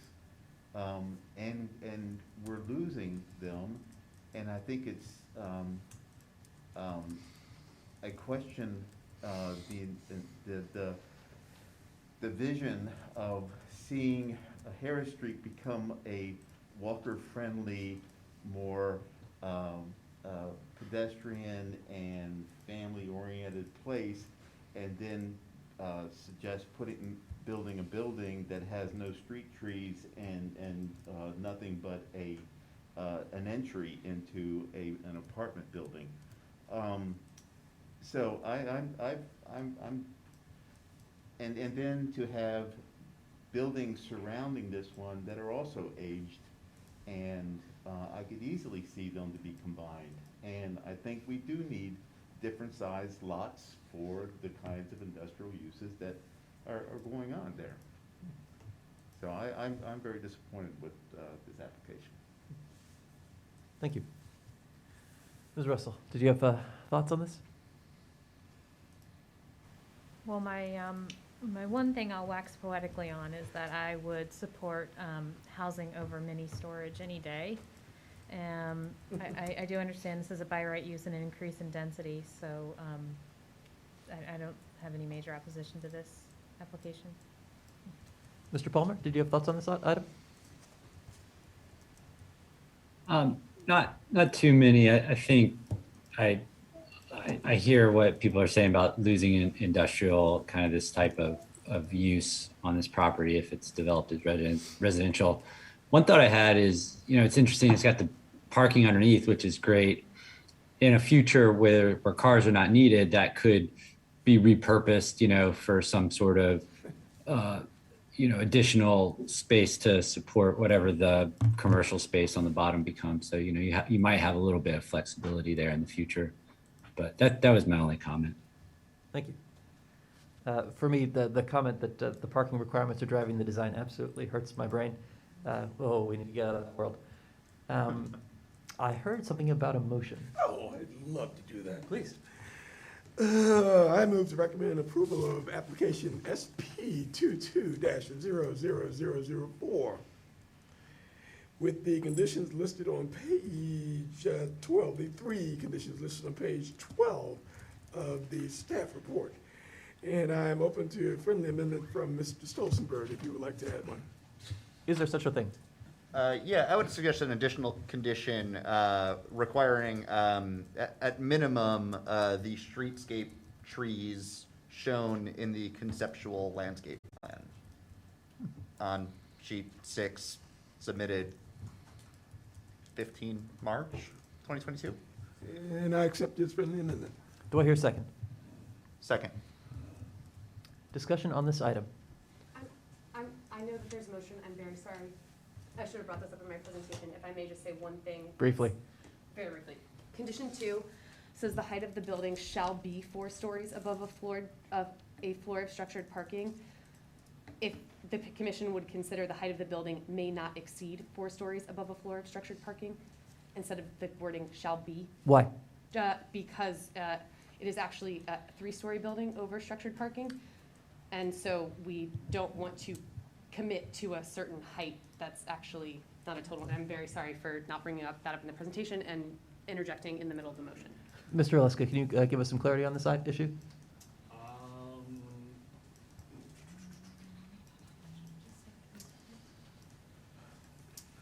I was aware of the change that Ms. Schlein pointed out. I don't think staff has any objection to it.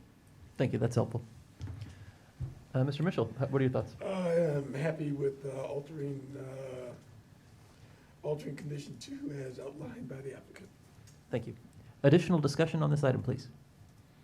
I suppose while we're changing that condition, requiring the structured parking in the first place, I guess maybe it's, since we're only giving a parking reduction of 1, now is not the time. If they were to come back for an additional parking reduction, then we could remove that condition at that point if we wanted to potentially get rid of it entirely, which probably not, but does that make sense? Yeah, I would have to go through I this. do agree, Any that's changes would go through this process. All over, okay. All right, never mind then. So that's a hypothetical, okay. Additional discussion on this item? Ms. Creasy, would you please call the roll? We need a second on the motion? We did have a second. I have a second, yeah. Okay. I would maybe add, there is, the one last thing we, I guess, didn't really talk about, the affordable housing requirement. The applicant, of course, has the option under the code to meet it however they would like. But they do already seem to be predisposed to doing it with cash in lieu payment. I would suggest perhaps considering at least the possibility of having one on-site unit to meet that requirement. As a condition in this? No, just to the applicant. It is so suggested. Additional discussion on this motion? Ms. Creasy, would you please call the roll? Sure. Mr. Lahindra? No. Mr. Habab? Aye. Mr. Mitchell? Yes. Mr. Stolzenberg? Aye. Ms. Russell? Yes. And Mr. Sola Yates. Aye. I believe that passes. How are we feeling? Do we need a break, or can we truck forward? How about 5 minutes, because this is gonna, I'm hearing a 5-minute break. this is gonna. This is a meaty one. 5 minutes, please.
Please, a short extension. Perfectly reasonable, thank you.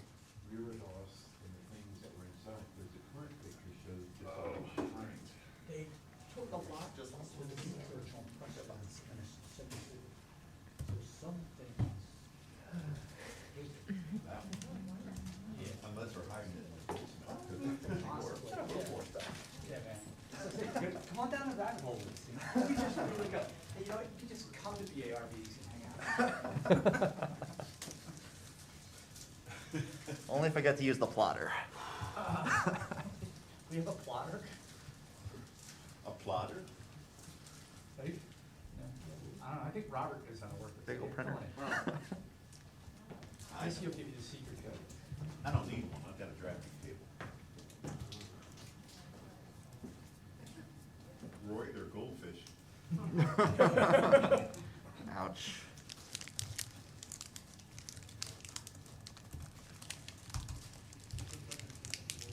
Interesting. Now, Roy, if you come over, Miss Knowledge, that we use the plotter, if you could figure out which printer my computer is printing to. But I know I send things and it never comes up, but then, like, 2 days later, my mailbox is stuck with like 2 inches of document, like, obviously printed somewhere. Usually because the printer's not turned on. Well, it's like. And so once you turn it on, like it goes through all the queue of all the stuff you sent. Right, the one out in the hall won't give me a print to it. Somewhere deep in the police What, department the basement. one right outside your door? Right outside my door. So I don't know which one. You were printing to the one on the other side this morning. It worked. Yeah, there was a bunch of stuff. The C. Yeah, when Robert tells me I don't know how to fix that, I'm totally, I'm flopping for the beach.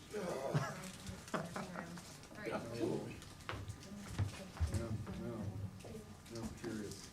I do know in grad school, someone sent like 100-page paper, 8.5 by 11 to the plotter at BA school. And it printed in the middle of 24 by 36 sheets. Yeah. $300 print bill. All right, I'd like to call us back to order. We're missing a counselor.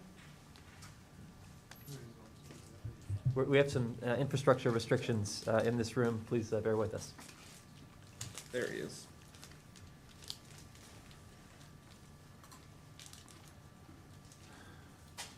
I believe we are back in order. I would like to turn our attention to 115 10th Street Northwest.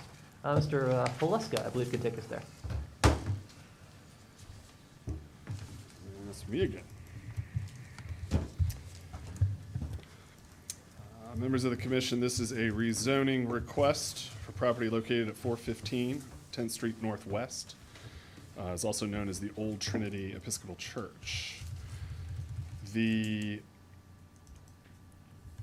request is to rezone from the current classification of R1S to B2 with proffers. There is an existing church on the property. The owner is also the owner of the Dairy Central and Dairy Market property. They acquired it at the same time as that property. They have done some repairs to the building, but currently R1S, as it's zoned R1S, is permitted to be used as a house of worship or a residence, and very little else. So the request from the applicant is to amend to B2 with the restriction that only a certain number of uses would be permitted on the property. So the expansion of uses would be art gallery, auditorium, private club, music hall, educational facility, technology-based business, and office. All the other uses in the B2 zone would be proffered out. I'll cut right to the chase on this one. This is a historic property, and there's a document in your staff report that talks about the history of the property. As it is currently zoned, there is no restriction on the demolition of the structure. Obviously, the applicant has repaired pieces of it, so there's no short-term intention of demolishing the building. And in fact, the applicant's narrative talks about utilizing the building for event space and as the such. There's been a number of comments from the public, and including, I think, a letter from the Historic Resources Committee about the potential for an individually protected property. An individually protected property is a single property that is designated as historic and falls under the purview of the BAR for design review and the restriction on demolition. Any IPP or BAR, any building that is under their jurisdiction, you must get BAR approval prior to demolition. So that would be a way to guarantee the preservation of the building, or at least some public process prior to a demolition, versus the current process would be just to submit a demolition permit and take the building down. I've communicated this to the applicant. The applicant has indicated their willingness to do an IPP. Their only concern, that at least the last I heard, was the timing of things. However, an IPP rezoning would have to be noticed. So they would probably, the most likely way to do that would be to amend this application, defer it tonight, amend this application to include IPP designation, re-advertise it for a July public hearing, and then go forward in August. So that would delay them a little bit, but that would be the way to do it. Another element that Mr. Mitchell mentioned in the pre-meeting, you mentioned a community benefits agreement. For those that are unaware of what that is, it's frequently used in, particularly in rezonings and in larger developments, and you may have read about them in news stories around developments, particularly in large cities, where the developer reaches a binding agreement with adjacent neighborhood or residents about aspects of the development that will in some way benefit the surrounding neighborhood. It's not something we've used in Charlottesville. I'm not sure exactly. In many cases, in those larger cities, those agreements are a necessary step prior to consideration for a development, and they're often something that gets discussed and debated in a public setting. We can obviously not require these things. We cannot request a proffer that would, vest one of these things. So it would be at the discretion of the applicant whether or not they would want to provide that in this matter. But that's just an idea I know that's come up in public conversation about this project.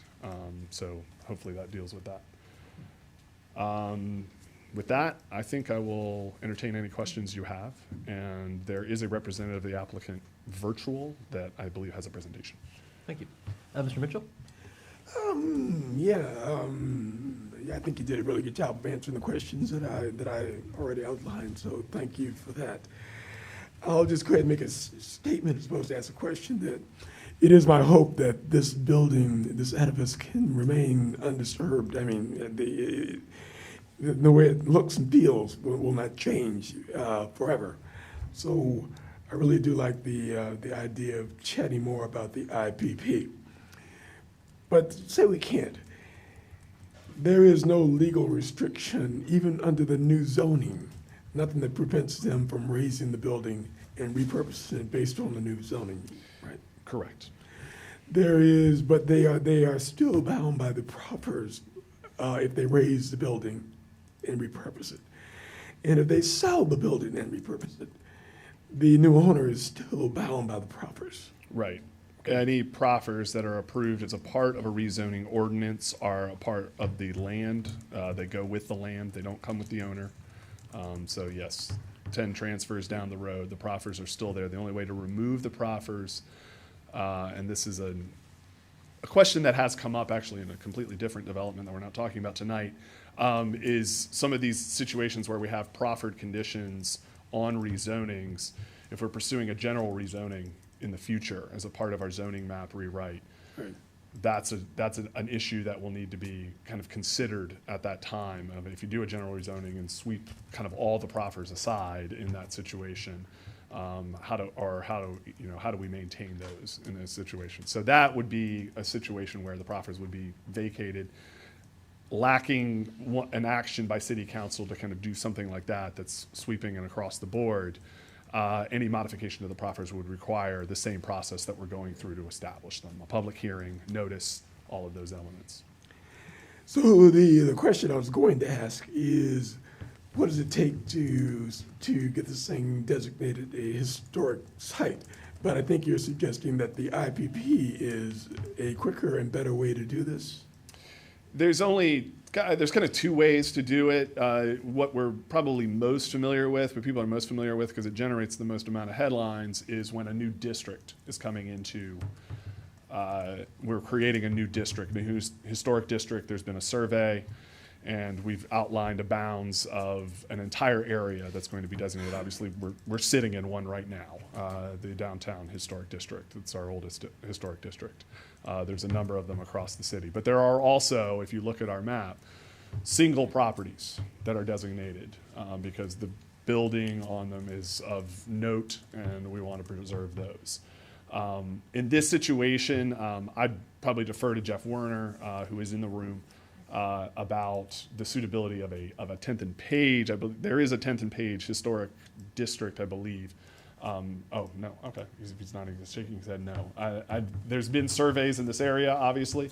So whether this would be part of a district in the future. Do you have eyes in the back of your head, or can you see? He's behind me. Yeah, I got eyes in the back of my head. No, I'm reacting to Lyle. There's kind of the question of, would it be included in a district in the future? What's the timing of that if it were prioritized by city council? Obviously, the applicant has, at least in conversations with me, expressed a concern about the length of time because they would like to get this building into use as an event space. And so, yes, the IPP process would be the quickest way of doing that. And the objective is to preserve the building. And the IPP process will preserve the building. It preserves the building. Well, it creates an additional step to demolishing a building. Yeah, there's good. Additional body that would have to weigh in on that and approve it. IPP designation also can bring changes to the building to the BAR as well, I believe. Good. Mr. Habab? Sorry, we'll come to you, sir. Mr. Habab, please. I guess the quick follow-up is, so the mechanism to get a property designated as an IPP is that something that the applicant has to start, or is that something that council can enforce, or how does that work? Ideally, the applicant will come forward, but it's not a necessity. The city council ultimately retains all, the ability to rezone property. And so, the city council, with the recommendation of the planning commission or BAR, could entertain a rezoning. But ideally, the applicant and the owner of the property is on board and supportive. Thanks. Mr. Landry? And as far as you know, we're talking about all three buildings on the site at this point. It's the entire dwelling, parcel, yeah. The So every parish building. house and the church. Correct. Thank you. Ms. Russell, please. So help me understand, it sounds like we all are in favor of that. What do we do if there is, if the rezoning would be resubmitted? I mean, what are we trying to achieve out of this conversation tonight? I think the 2 points at least in my mind. One is obviously the statement that's now coming forward that the preservation of the building is important. Sure. And that possibly that the additional uses that are being proposed by the applicant would only be, that this rezoning would only potentially move forward with a recommendation of approval with the planning commission if there is some mechanism by which the building is going to be preserved. Okay. That statement is, you haven't explicitly said it, but I think it's implied at this point. The other one is if there are any other concerns with this increase in uses. I know that issue, the IPP issue is paramount, but if that were to be dealt with by the applicant, are there other concerns from the commission that you want brought out? And I think there are. I think there's concerns of seeking, buy-in and endorsement from the neighborhood, from the community. We've heard a lot from neighborhood associations. It sounds like the agreement, what is it called, the CBA, doesn't make a little bit out of our capacity. But is there some middle ground in which, I don't not even a proffer, but like, I don't know, maybe I'm just raising that as an additional concern right now.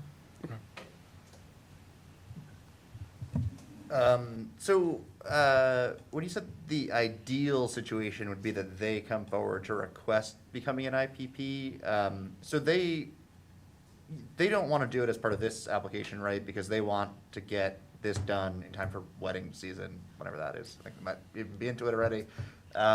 So wouldn't they then have to like submit a new application and then pay all the fees for a ZMA? If they were to go that route, they have the option of, obviously at any point the applicant can request that, to pause their application and amend it. The main issue with dealing with that tonight is it has not been properly advertised and noticed. Yep, so I imagine they don't want that because they want to get it through. So I guess the question is wouldn't they prefer, if they're okay with doing it, wouldn't they prefer if we did an initiation so that they could avoid all that? Or, is it maybe they could do an informal request and say, hey guys, do an initiation because then we don't have to pay all these fees for a zoning map amendment, just gonna add restrictions to our property? You see what I'm saying here? I'm not gonna speak on their behalf. I will let them speak on their behalf. Well, I'd like to understand the mechanics of what you're recommending that we consider this application, make a recommendation, but how do we then guarantee that we get them to do the IPP? Well, so they don't have to initiate it, right? It's just it's just like a regular rezoning. We could initiate it, or council could initiate it. So it sounds like I'm not making any recommendations, but it sounds like their preferred path is that we get this all approved as soon as possible so that they can start having weddings here, and then that happens. Also, they're okay with it being an IPP. I'm sure they're not thrilled with the idea of having to go to BAR for everything, but I would assume that they don't want to submit a whole new rezoning application, pay all the rezoning fees, again, just to get all these restrictions out of their property. So- That's a good question. That's a good question to have the applicant address. But I think you can use this site. If weddings is what you're interested in, that's what we do in churches. And so, The worry, I guess, for us would be are they going to potentially demolish the property real quick in between us approving this rezoning and us finishing the IPP designation? Right. And it sounds like if we trust what they say they want to do, weddings, they're not going to do that. But So the plan is for them to try and work those applications simultaneously. I'm not going to speak for them, but there is a concern that's been provided from the community and in other aspects, and I believe that they are aware that that concern is a big concern and that there is a way to address it, and it appears they are willing to move in that direction, but we will let them speak further to that. Certainly. Mr. Pigston, you've been unreasonably patient, please. I think I figured it out. I'm sorry to be dense, but so basically the notion is to let them shift from R1S to B2, but the B2 is limited to only being art galleries, auditorium, houses of worship, and so forth. Okay, sorry. Right. I finally got the two negatives there and figured it out. and those are in addition to the current R1 uses, right? Correct. Correct. Okay. Mr. Palmer, questions for staff? I don't have any questions. Thanks. Thank you.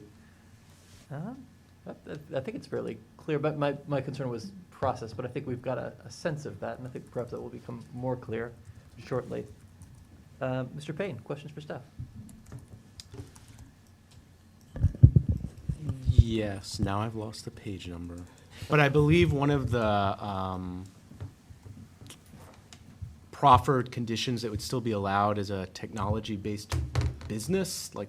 I'm just curious what falls underneath that.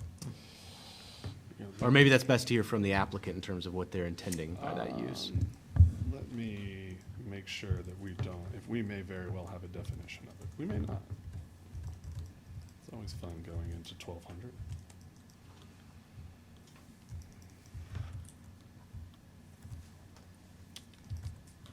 We do try to have definitions for things. I know. You guys want me to read that? Well, Do try. maybe I'll wait for the, I'm more interested to see what the applicant's intended use Okay. is. Thank you. Mayor Snook, please. Is there a statutory definition? Yeah, do you guys want me to read it? Yeah. Please. Technology-based business refers to a business such as computer component assembly, computer software development testing, financial service company, graphic design firm, research lab or other research facility, and similar businesses, where the use has no more than a minimal adverse environmental impact, including noise, odor, light, glare, traffic, or vibration, when measured at the nearest property line, and all operations, including storage, are housed completely within an enclosed building. Our house. Got a typo there. Yep. It's futuristic. Mr. Chair, Yes, please. in terms of staff questions, could we hear from Mr. Warner as to the process for an IPP? Please, Mr. Warner, can you tell us the story? I've got lots of stories. Be careful with that. My kids would go, Dad, not one of those stories. A couple things. First off, I'm Jeff Warner, Preservation and Design staff. I am staff for the Board of Architecture Review, so while I have a second, we have an open for an architect and a historian, historic preservationist, and I know one of you will be taking Jody's seat in September, so if you're interested in the BAR, see me. One question I can answer is, Dairy Market is already an IPP, so Stony Point's very familiar with the process. They've worked with us on all the things that went on there, so I'm not, again, don't want to speak for the applicant, but I know Chris is familiar with the process. I live in an IPP, and I'm convinced a lot of them were just old buildings that the city back in the 80s and 90s just didn't want to fall over. But I think I want to make sure you all understand that there's the state and national designation, and then there's the local designation. One does not require the other. We did do the survey of the 10th and Page neighborhood. There was a recommendation for a National Register Historic District, so it is eligible for that listing. That would then take that next step of formal nomination, and that's a big step to take. But there's also, if there was ever consideration of a local district, but I could say nothing from our work there kind of has led us to pursue that. It's similarly with Rose Hill neighborhood, which was surveyed back in 2018. There was a little bit of interest, but not enough. One of the results was we did get Burley listed on the National Register, so good things come out of that. So as far as an IPP goes, that's the Brian was talking about, we have the historic districts, the ADC districts, and we have also the conservation districts like Woolen Mills and Martha Jeff, sort of a historic district light. The individually protected properties fall under the ADC districts. That's the more rigid design guidelines and regulations. So the step would be for you all or council to initiate the rezoning, because that's what it would be, amending the zoning map and amending the zoning text to add another protected property to the list. It would then be deferred or referred to the Board of Architectural Review for a recommendation. Then it would come to you all for a recommendation that goes to council. So it's their decision. It's not a BAR vote yes or no, or Planning Commission vote yes or no. And so that's some of the discussion that Mr. Freeze and Mr. Haluska and I have had the last couple of days, saying, all right, well, how do you line all those up? One idea was that you all could ask the BAR next Wednesday night to offer a recommendation. I don't know, we have to look at how I could just put that onto the agenda, but it's not the BAR voting to approve or deny something. It's making a recommendation based on a list that I think is in the documents you have. Ideally, though, I think so we play the game right, so to speak, it'd be an initiation from you all at some date such that I could take this to the BAR on the meeting on July 19th. Problem is you all meet the Tuesday night before, so you can see how this is. So I don't know whether you all could ask the BAR for a recommendation. Maybe we give it in July so that I have it at least, properly advertised. But otherwise, I don't know how we get to that BAR sort of as that first step in the recommendation process. So, I don't know, I'd ask Brian or Mr. Freeze to probably offer more wisdom on that. But then after that, everything follows the same process as the current rezoning that you all are discussing. Does that make sense? So we could not tonight ask the BAR to make a recommendation next Wednesday. I think we could. I think there would be some hesitance to do that. I think it's a little bit of a. And what is the hesitance? I think a little bit of that. A lot of it would be, well, where's the applicant on this? And the other. Oh yeah, we got to talk to them. I know. Right. And again, we've already But sort if of. we got the approval of the applicant tonight, and then we made. If the you had that, that request. would help tremendously. Are Again, you suggesting that we need the approval of the applicant because it's going to be a modification to this rezoning? It's a separate initiation, but we should probably ask them what they think. It is in the code, it is the BAR making a recommendation on the eligibility, does this make sense or not? The last time the city did this was 2007 and 8. In fact, this property was on the list of about 100 different properties, and ultimately, I think they only ended up with 10 or 12. The council had asked the BAR for recommendation of properties. So it was, I don't want to say it wasn't informal, but it was council asking the BAR for a recommendation. So I said, I think that I'm not the BAR, Mr. Alejandro obviously sits on it and, probably has more institutional memory with the BAR. I think there would be a little bit of discomfort with bringing something to them. And again, we're meeting next Wednesday because of the holiday. It just seems, I think it would have to have some real assurances behind it that it's supported by the folks in this room, the applicant is interested, and rather than us just trying to do something that expedites the process. But if you're going to bump it to the July 19th BAR meeting, then you got to figure out when you're going to have that conversation to officially ask. Or I guess the other thing was, when does council meet next, and let them request a recommendation from BAR. So is that enough three-dimensional chess? Any additional questions for Mr. Werner?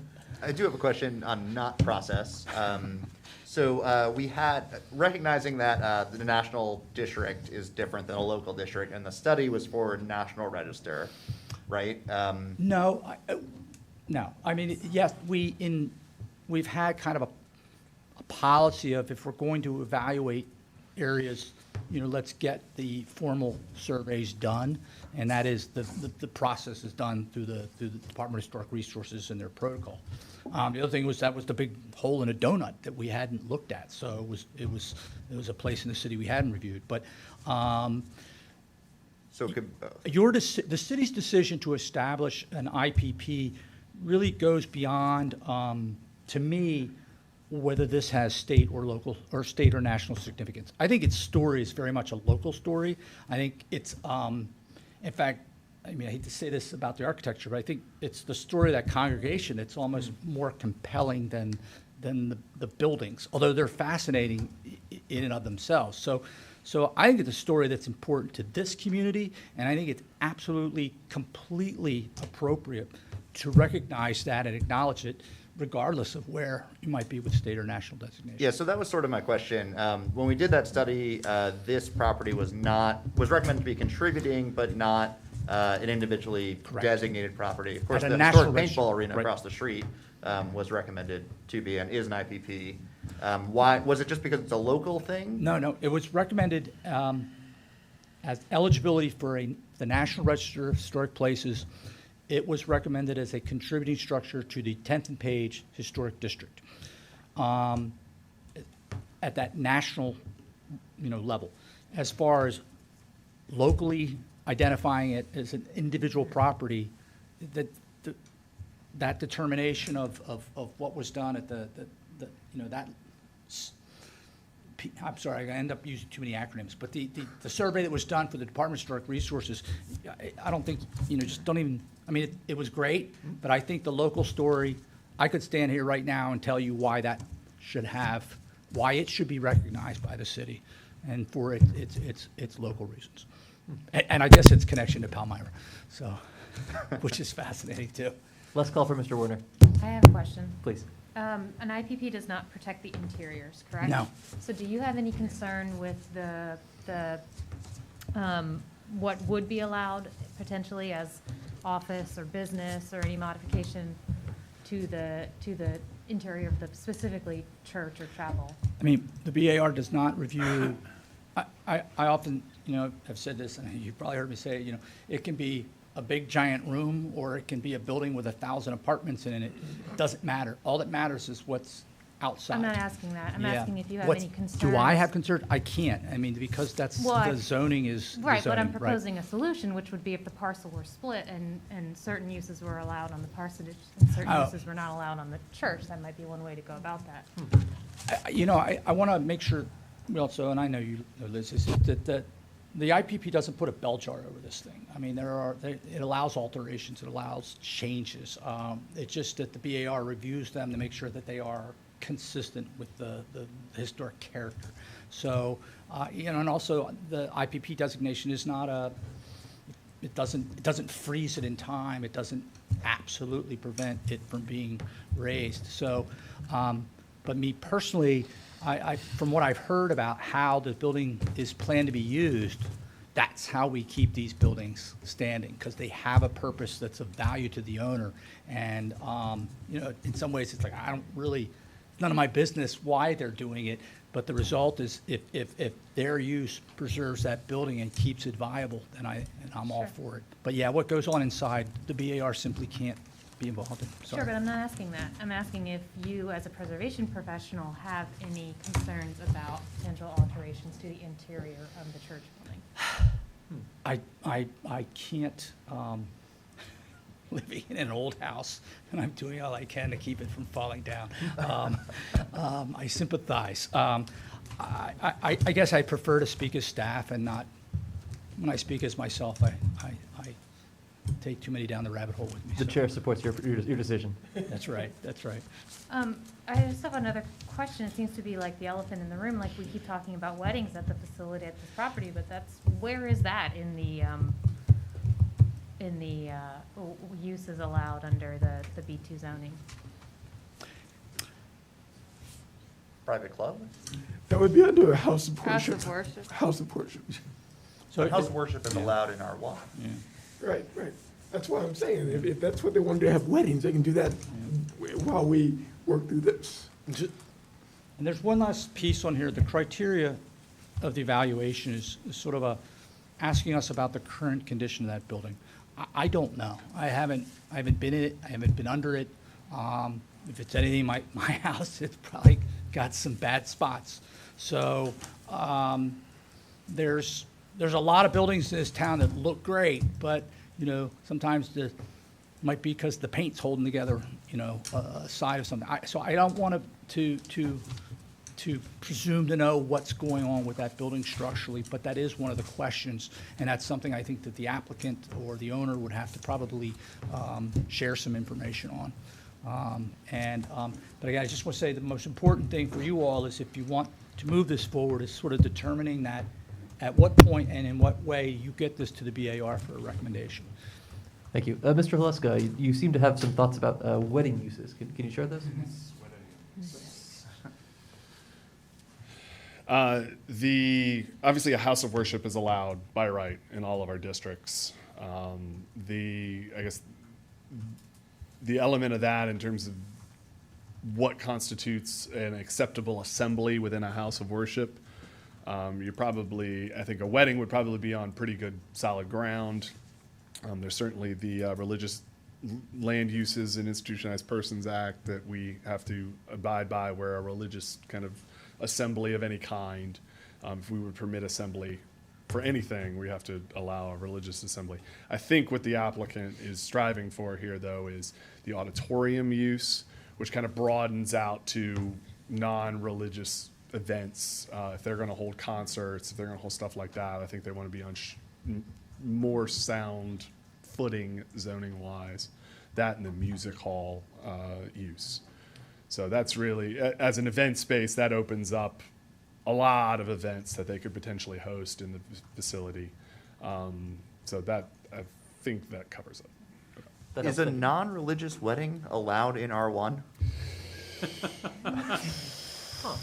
Oh, good question. It is I highly think we would- unlikely that we would know. Yes, this is more of a rhetorical question. Or, could you do it? I don't think we would ever get into that. But I would like to hear from the applicant at this time. Thank you very much.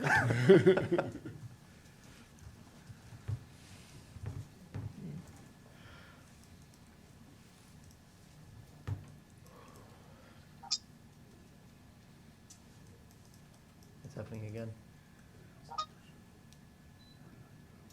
Green light. Whirring sound. Are we all good to go? We see nothing. We're missing your face. My video's up. We got you on the small screen. Just waiting for the projector. I've got blinking green and yellow lights. There it goes. We see a shadow. It's coming. Just be patient. We have color. Please, welcome. All right. Good evening, Chair and members of the commission. First of all, I'd like to just start off. My name is Joe Regg. I'm a project manager for Stony Point Development Group. With me is Zach Zingchime. He's my asset manager. Apologies for not being able to jump in a little earlier than that now, but I do want to go ahead and start off by saying that it is our intent to defer and add the IPP designation to the request. So I know there was a lot of conversation about what we were just kind of going through there, but that is the owner's plan at this time. I do have a presentation ready for everyone. With the hour at which we are now, I don't know if it behooves us better just to review questions that you all have. I feel like everybody's pretty well informed with the project or the property and what's going on here. But if you would prefer to have the presentation, I'd be more than happy to present that to you all. I appreciate any restraint you can show, please. Okay. Let's start off with the IVP. Yeah, this is definitely something I think that we're all looking towards doing. The way that this all kind of generated for Dairy Holdings LLC was that we were alluded that without having a person living in the parsonage next door of religious aspect, that we would not be able to hold weddings within the property. There was also the case of any form of special events being able to hold it as an auditorium, a music venue, a community gathering space. That was really important to us, and it was something that we have been in connection with the 10th and Page Neighborhood Association, as well as some of the Venable Association and Rose Hill associations. This is something that is important to us. A lot of what we were hoping to do with the entire Dairy Central area is to bring forth a strong sense of community and to be able to appropriately, what's the best word, to appropriately bring everybody together in some way, shape, or form. The Zone 1 RS did not allow us to do everything that we were hoping to do. So therefore, we applied for a rezoning in a B2 facet. The question that you all had concerning technology center, mostly what we're looking for there is a co-working space, was really the thought process of Chris Henry, as well as the other owners involved with this property. That's mostly the designation that they're looking for in that factor. Let's see. As for renovations of what has been done up until this point, I was the project manager on this one. Mostly what we tried to do is repair the facade. We went to the interiors and we really tried to update the mechanical, electrical, and plumbing systems. We added code compliant bathrooms, as well as made the entire church and rear pair center into an ADA compliant through space. We added additional lighting. Really, we tried to keep as much of the existing structure as humanly possible. The rear wall in the back was starting to cave in. We re-supported that, built it back, exposed the rafters in the parish center just to kind of give it a little bit more of a vaulted ceiling feel in there that replicates the same as what the church aspect looked like. And then reglazed the windows and the glass throughout just to bring all of that beautiful natural light in there. If any of you ever decide that you would like to go in there before we make a final decision, by all means, don't hesitate to let me know. We'd be more than happy to show this to all of you. It's a beautiful space. The shame with the beautiful space that we have is that we really haven't been able to utilize it. And the big thing for us is to do what we need to, both for the community and for ourselves, to be able to utilize this space. Thank you. Zach, do you have anything you want to chime in on, sir?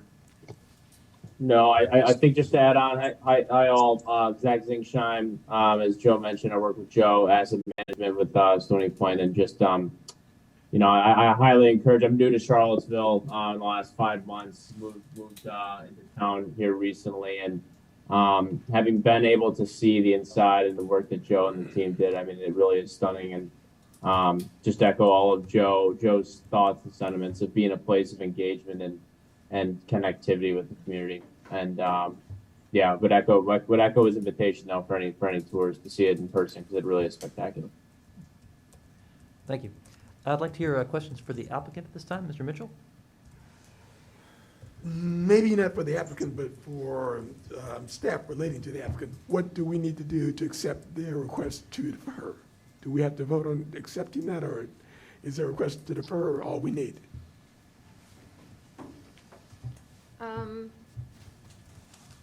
We should be okay with the request to deferral. Okay. Yeah. Is there any need to proceed in this structure then, on this item? So we are scheduled for a public hearing, so That's happening. we may have people who are awaiting that, so we should give them the opportunity. Do we have people waiting on that? Well, let's see, we have attendees. I don't know, at this point, we haven't asked for raising hands. Okay. But we could do that. Does anyone have questions for the applicant at this time, given this proposed deferral? Yes, please. Just a question on the private club use designation, and if that was intended for the co-working space, or what you were thinking with that, because it'd be a shame to close it off to the public. I know that's not what you want to do. Yeah, we would not be trying to close this off to the public. Private club is mostly looking as a co-working space. I'd probably have to ask Brian exactly what the designation states for a private club on that, but mostly it's the same. It's a co-working space, being able to utilize it during the day for people who would like to be able to better themselves in some way, shape, or form. Additional questions for the applicant? I have a few. So is there any interest or in developing an agreement with the community for their use of the building at lower rates? Would that be something that you'd be willing to pursue? Absolutely. At this time, with the 10th and Page community, we already have agreements for their neighborhood meetings. They actually hold them down in the brick cellar in the event space at Dairy Central. The hope was always to be able to hold these within the church. And that's going to be something that we are going to continue to do. I also know that the owners have been willing to nurture some form of agreement just with a discounted rate for neighborhood association or neighborhood events. And if we're doing larger events, the potential of us sponsoring those events for people that are in need. And we would do it all on a case-by-case basis. As for a written agreement, I don't believe it's been anything that we've had to pursue in the past. I do not anticipate it would be something that we would be afraid to get into. dependent on exactly what the terms of the agreement would be. Thank you. The parsonage, what is your intention about reuse of that building? Currently, the parsonage is for rent. We've had, since we did the renovation in 2020, we've had 2 different tenants that have moved in and out of that unit, and that will continue to be our designation for that. We proffered out all other potential residential units with the exception of the existing one of the parsonage. And so you did some repairs to the parsonage as well when you... That is correct, yes, sir. Good. The interior photo of the church that I saw in the materials for tonight showed a exposed frame wall at the chancel end. Was that because of the work that you all were doing at the time, or has the rear exhaust and those fittings been removed? That was because of the work that we were doing at the time. We had to remove the stage above. There was no finished material on the backside there, so that we came back and tried to remake the what the existing chair rail and paneling on the backside were, and we added just more or less like a message board above to finish that aspect out. The other items that we included in that area was also HVAC returns. We removed them from the floor and we put them into the sidewall that goes through the breezeway space. So the items that show up in a older photograph, rear exhaust and screens around the choirs, very Carpenter Gothic woodwork, all that was gone when That is correct, you yeah. all purchased the building? Okay. It still was existing when we purchased the building, but there were a bit of an infestation in some of it, so that needed to be removed. Okay, thank you. Yes, sir. Mr. Palmer, do you have questions for the applicant? No, I'm fine, thanks. Thank you. Council, questions for the applicant? Did you miss that sign? I've got, what is happening? Sure, I've got 2 questions. Oh, thank you. The first is, I recall from the Zeri Central meetings that this whole discussion of nonprofit meeting space came up, and discounted space. I guess you guys have a meeting in the basement now. Was that a proffer or condition of that SUP? Like, was that a formal agreement? Or was that just an informal, letting him have it? The best of my knowledge, that was an informal agreement. I have nothing in writing that formally states that.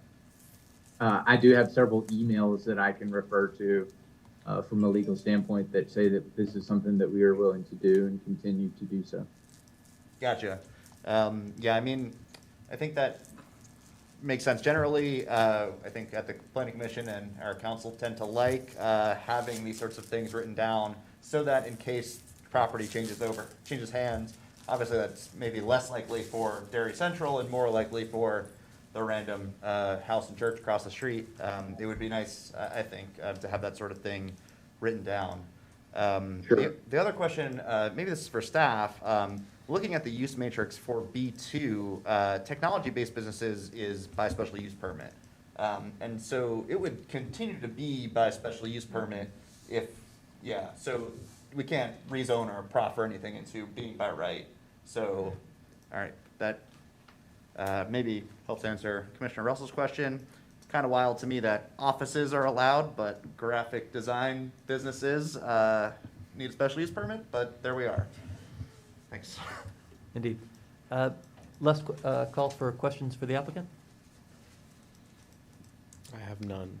Thank you very much. I believe we are ready to hear from the public. All right. We do not have any in-person public at this time. We do have those virtual.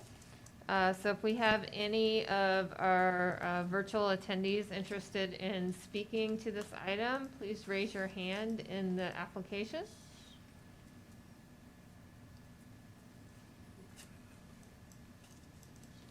Okay, we do have one hand. Emily Dreyfus is our first speaker. Emily, you'll have 3 minutes after we unmute you.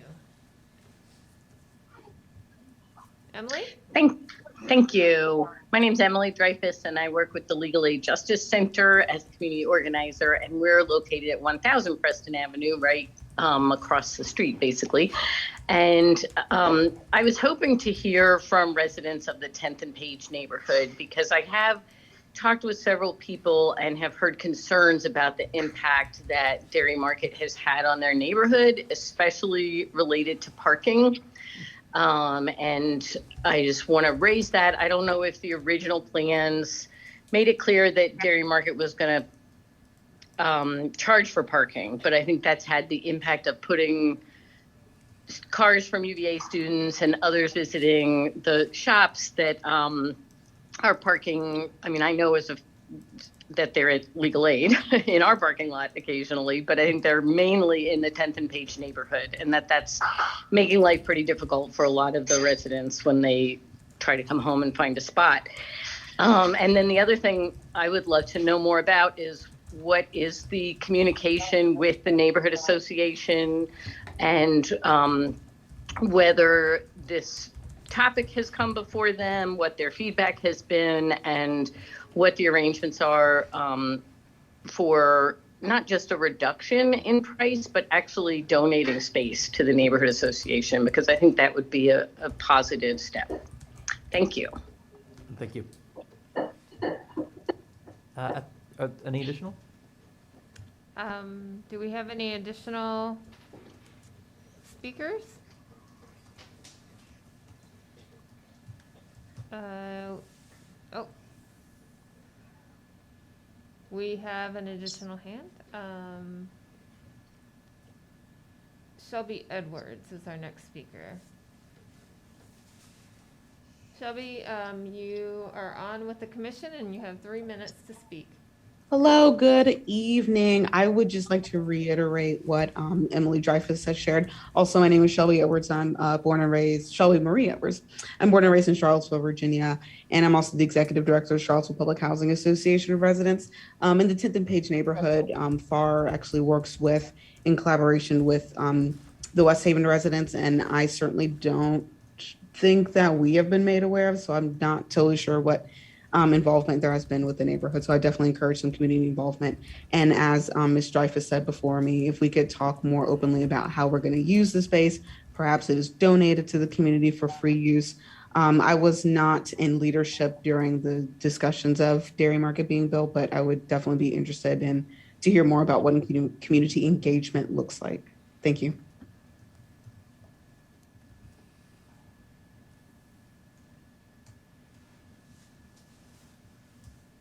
All right, we do have a third hand.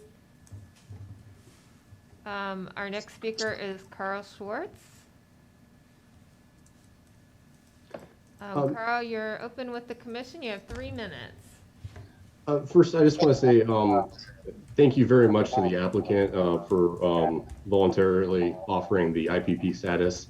I really appreciate that. I just want to mention that the applicant, they did come to our neighborhood association meeting. Our meetings are not super well attended. I think we had 10 people at that meeting. It was announced on the neighborhood Facebook page. It was emailed to a number of people. So there was a community meeting about this. There was a discussion. We meet in the basement of Dairy Market. Chris Henry has attended a number of our meetings. So there is communication. I mean, obviously there are things that the neighborhood would like. We always, there are plenty of things that we'd like to see. But I just want to clear up that we have been meeting with them. And this was one of the things that was requested at that meeting, was this IPP status. So I'm really appreciative of this, of them voluntarily offering it. Thanks. Thank you.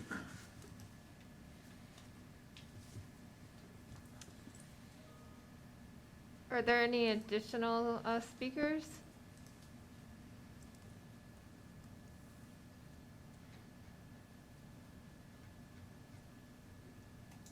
All right, we don't have any additional hands at this time. Thank you all. I would like to close public comment at this time. What is needed for us to accept deferral, if anything? Ms. Creasy? You all can choose to accept the applicant's deferral, formally or not. I mean, they've provided the deferral, so the clock stops and we regroup. All right. I note that the clock has stopped. Thank you. I believe this public hearing is at an end. Do you concur, Mayor? I would like just to know exactly what the next steps are. The applicant has deferred. What do we do next? I know Jeff kind of gave us we weaved in and out of what we do next, but what are the exact next steps? Please. With the applicant's request to defer, they have the ability to amend their application to alter that. They can alter the proffer statement, whatever details of that application they want.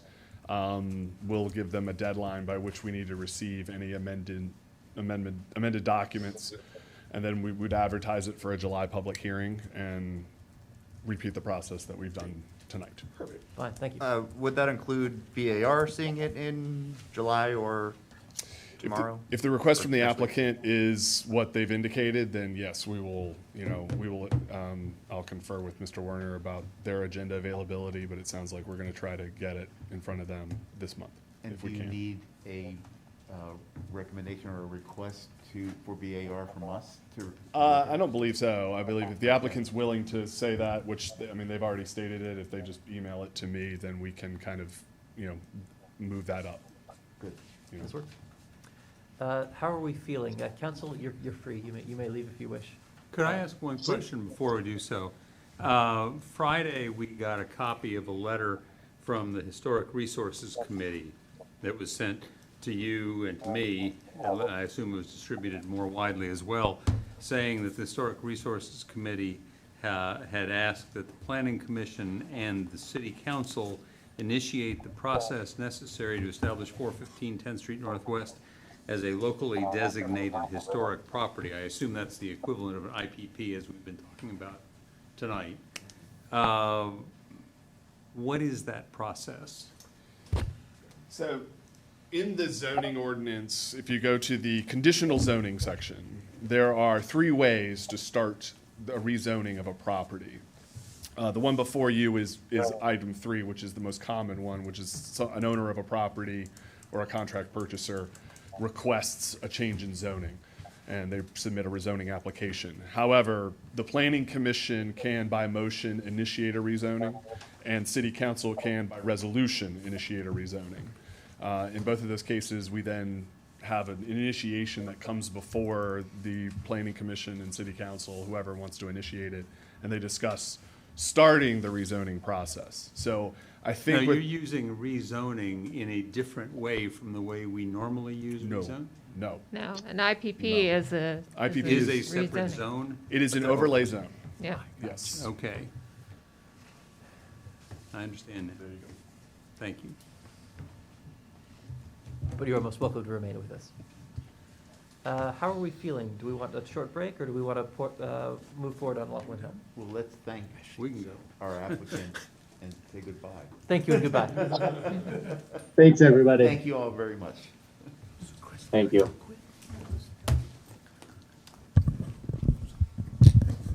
Break or move forward? Let's move on. I hear move. Let's go. Mr. Oleski, can you take us to Laughlin Hill? Thank you all. Good night. Thank you very much. Good night, y'all.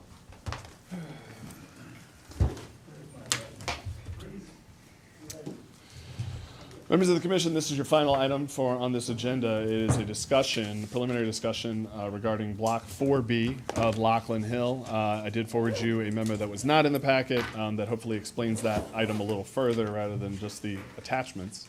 And a representative of Milestone Partners is here, Frank Stoner, who would like to discuss this further. But as I indicated in the pre-meeting, the concept plan that is in front of you shows Block 4B of Laughlin Hill as being developed in the form of 2 24-unit apartment buildings The applicant submitted a site plan, preliminary site plan to the city, showing 11 single-family detached houses, which led city staff to indicate that this did not comply with the zoning of the property, and led to the discussion that's coming before you today. One of the avenues that the applicant would like to pursue is whether or not the Director of Neighborhood Development Services, in his capacity in the code to amend an SUP or grant an amendment of an SUP or a PUD, if there is a plan for this block that the Planning Commission would support that and direct the director to approve. So that's kind of the context of it. One of the staff, in discussing this in the past, one of the items we kind of have thrown out there that might be appropriate here is whether or not some of those missing middle types that we often talk about, not single-family detached, but again, not an apartment building, which I think the applicant can tell you some of the difficulties around potentially trying to implement the plan that is approved on the lot. So some missing middle type housing or something like that. But this is really just a discussion and an opportunity to kind of bring the issue to the commission and see where our opinions are on potential changes to the block. And I know Mr. Stoner is present and may wish to speak further. I know he has a video also. Mr. Hulutz, could Yes. you remind us what block it is? Block 4B. 4B. Thank you. Any questions for staff on this at this time? What did you say that the density or, the number of dwelling units originally proposed? So it depends on the section of the code that you're looking at. The code of development, a PUD, the applicants provide basically a code of development and a concept plan that dictate how that project will be developed. Block 4B in its illustrative drawing shows 2 apartment buildings, 24 units each for 48 total units. There's another description of Block 4B, a narrative description that talks about multifamily apartments. There's also a use matrix. That use matrix shows all residential types being by right. And there's also a table that shows, identifies the different blocks and the number of units that minimum and maximum would be permitted in each of those blocks. The minimum number of units for Block 4B was 15. So you don't have a unified, indication across the entire concept plan. There's different pieces that potentially permit different things. So really getting some clarity on that is part of the idea here. Additional questions? So there are 2 use matrices in these, I guess not the staff reports, the code development. One of them, they both have, detached and townhouse by right in all of them, but one of them only has multifamily allowed in Block 4B, and the other has multifamily allowed. Technically, there's no headers, but I'm assuming it's 3 and 2 maybe. Okay. Do we know which of those is right? I believe there are 2 documents in there because we've gone through this process again once before. So the original, it shouldn't contain the original concept plan that was approved, I believe, in 2012, and then an additional one that was approved in 2015. And those dates might be wrong. I'm trying to do this off the top of my head here, but that amendment that occurred several years later was addressing primarily part of phase 2. There was a cottage block that was identified that the applicant felt they could not develop as they had shown it. So they amended the PUD to do something that they could, but they did touch other parts of the concept plan. So I believe that use matrix was amended, and that may have been when they made the change. So do we think the second one is the correct one? Second one would be the correct one. And then, since that one added multifamily to 3 and 4A, did we get any multifamily in those? I'll defer to the applicant about the overall build-out, but I don't believe there's anything specifically multifamily unless you're counting townhouses. Keep in mind, and three or more units in a building is considered multifamily in our code. Yeah, the use matrix doesn't, but yeah, fair. Thanks. Additional questions on this? Can we hear from the applicant? Sure.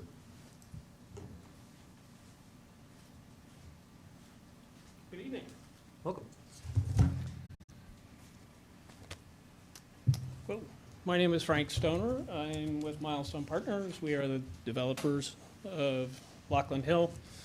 I know it's late, so I'll try to be brief. I did have a short presentation just to orient everybody to the neighborhood. I don't know if we can play that or if everybody's seen it or. Briefly, please. Okay, cool. Apologize for the music. It's like, I don't know if we'll be able to hear music, but.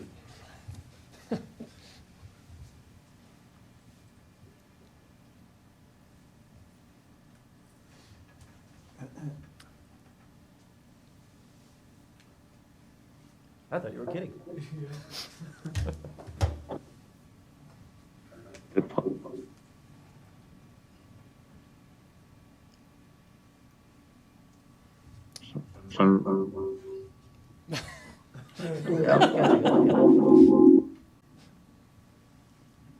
Actually, the music sounds better than this.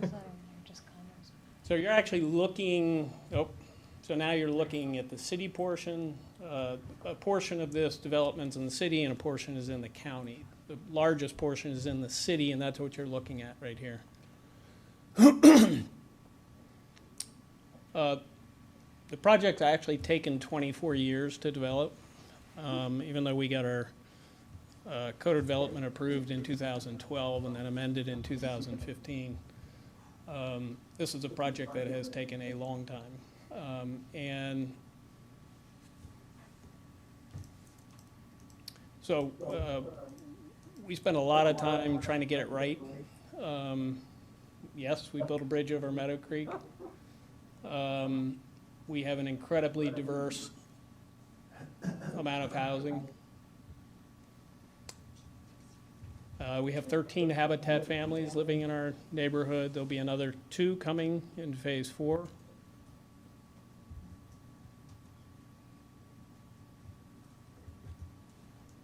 I believe we have 15 accessory dwelling units.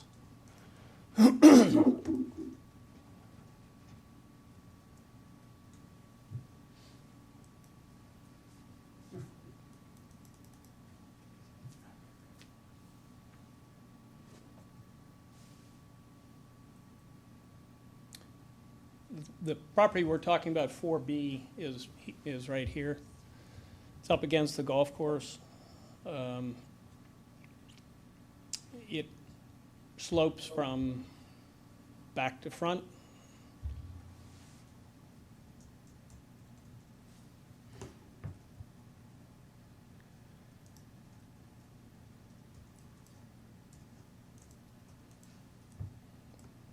Sorry, I'm not sure why this is so jerky, but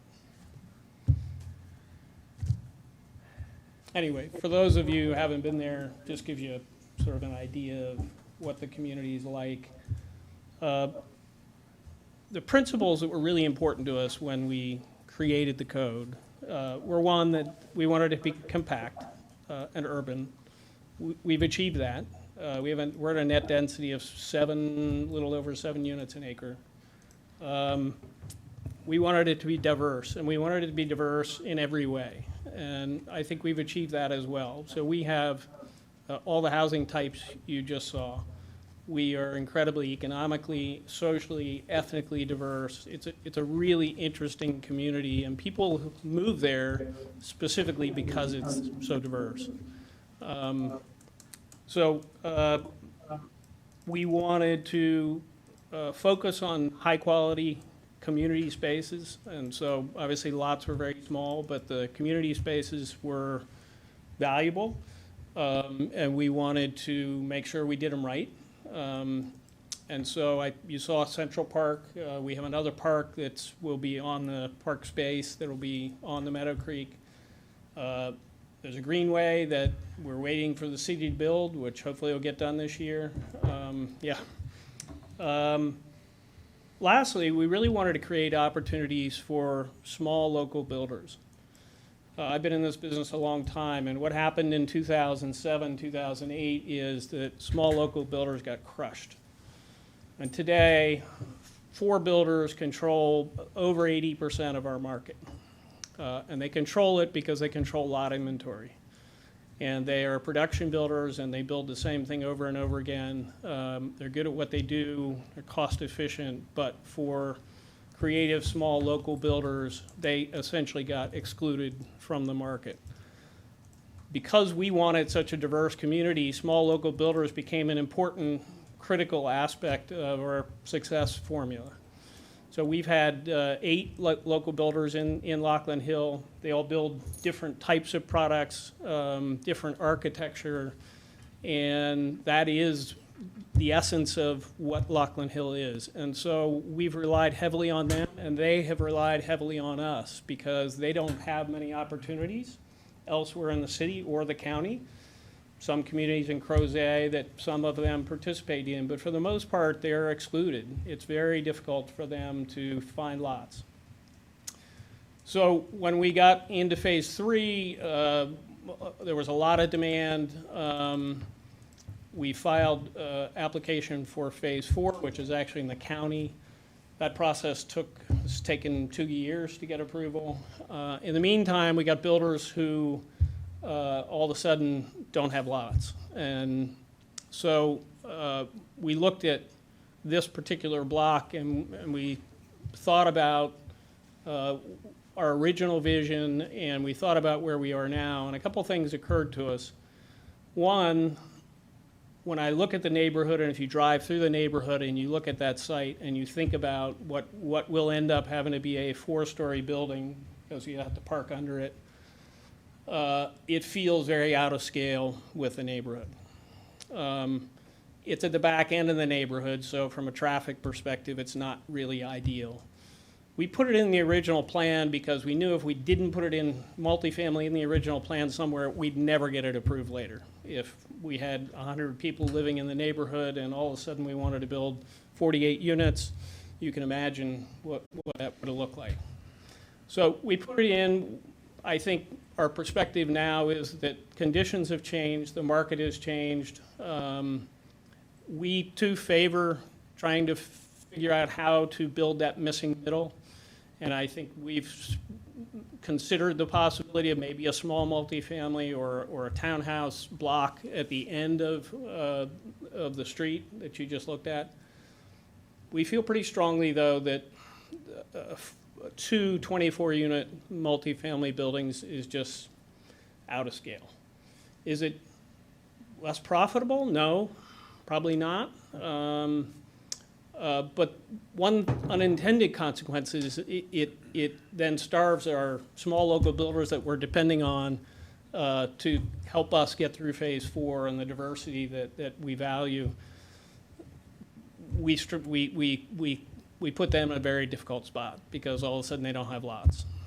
So what I would ask today is that you consider the bigger picture, that you look at the quality of what we've constructed, that you look at the diversity that we've built, and I'd welcome the opportunity to work with staff to establish a streetscape for this final block that everybody's happy with, but would appreciate the opportunity to do it in the way that we feel makes the most sense in today's market.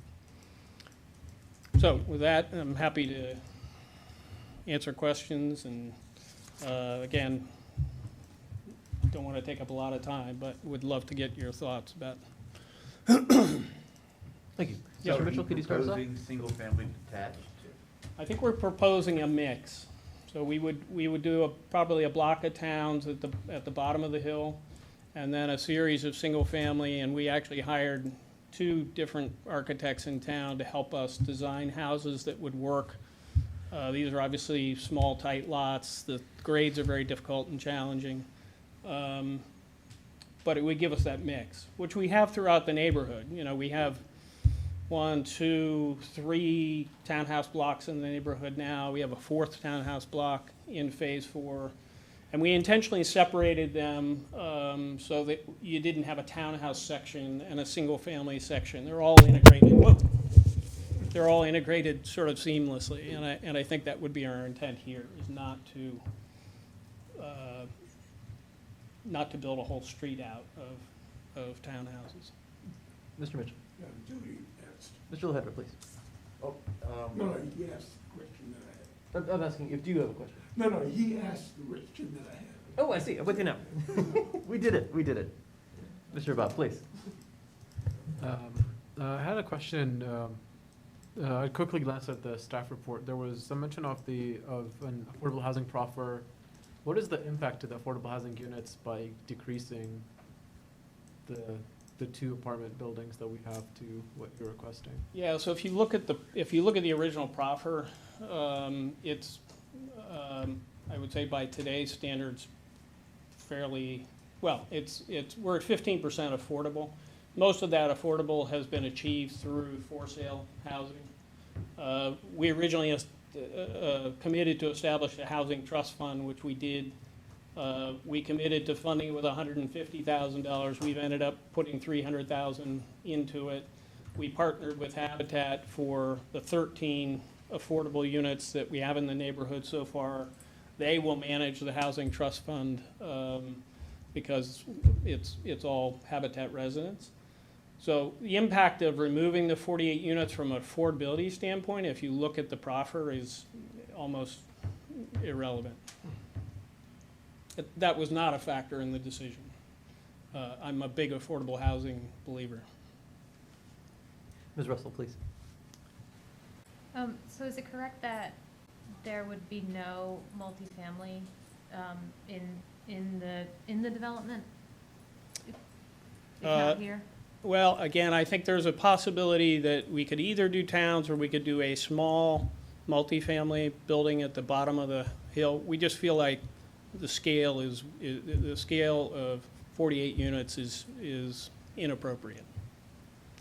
Have you all figured out the trail connectivity to get from that Meadow Creek Bridge up through the neighborhood and into the Penn Park? No, that's kind of messy. We do. So that's another challenge on this particular block because the RTF trail actually runs behind these units. Yeah.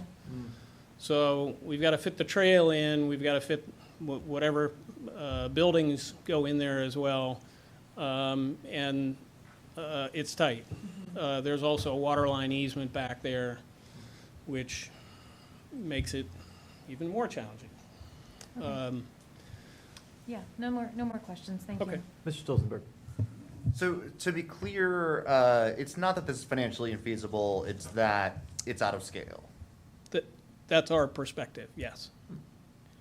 And so when staff says you submitted a proposal for 11 detached units, yes. Is that what you're proposing now, or you're saying it's mixed? I think what drove the decision to file for the 11 units was to get these lots as quickly as we could for home builders because they're out of lots. The road's already there, utilities could be put in quickly, so it was, our perspective was would give us the opportunity to deliver lots to them more quickly. That process is taking longer than I think we had expected, and quite honestly, given that we believed we had the right to build single family according to our code, it really didn't occur to us that this would be an issue that would come to the Planning Commission, but I understand why it's here. I'm not sure what the value of a by right use in a particular block is if you can't actually build it, but. I mean, you do have the minimum number of units in your code, right? So you could do 15 detached, and we could. That wouldn't be here, right? Yeah, and quite honestly, we've looked at, I sent to Mr. Freeze and Mr. Alaska, we've done a book of options for that particular block that looks at all kinds of possibilities. At one point, Stony Point Design Build was gonna do a block of courtyard attached homes along that street. Of course, they kind of changed their focus, and so again, part of the challenge for us is our builders for the most part, don't have the capability to do something that substantial. An attached, a set of attached buildings that, in this case, was 15 attached. That's a serious financial commitment for them. That's really becomes difficult logistically. So, again, trying to support them, trying to find things that from a financial standpoint will work for them, because we need them to stay in the neighborhood. So have you considered a set of smaller buildings or breaking up the buildings more? So instead of 2 large buildings, there were, say, 4 smaller buildings? Or are your builders not capable of doing anything that isn't single family or IRC? Yeah, our builders are not, I mean, somebody has to, they're not in the business of building and owning 8 or 12 unit apartment buildings. So we would have to get somebody else to build those. These are single family home builders. And so looking at, earlier, I think you said you had 4 builders? We've had 8 in the neighborhood. And then presently? Presently, we have 4. Or the builders you're talking about? Yeah. So looking at your website, I see 5. Is Southern still on there? Southern only built a townhouse block. Gotcha. 1 townhouse block.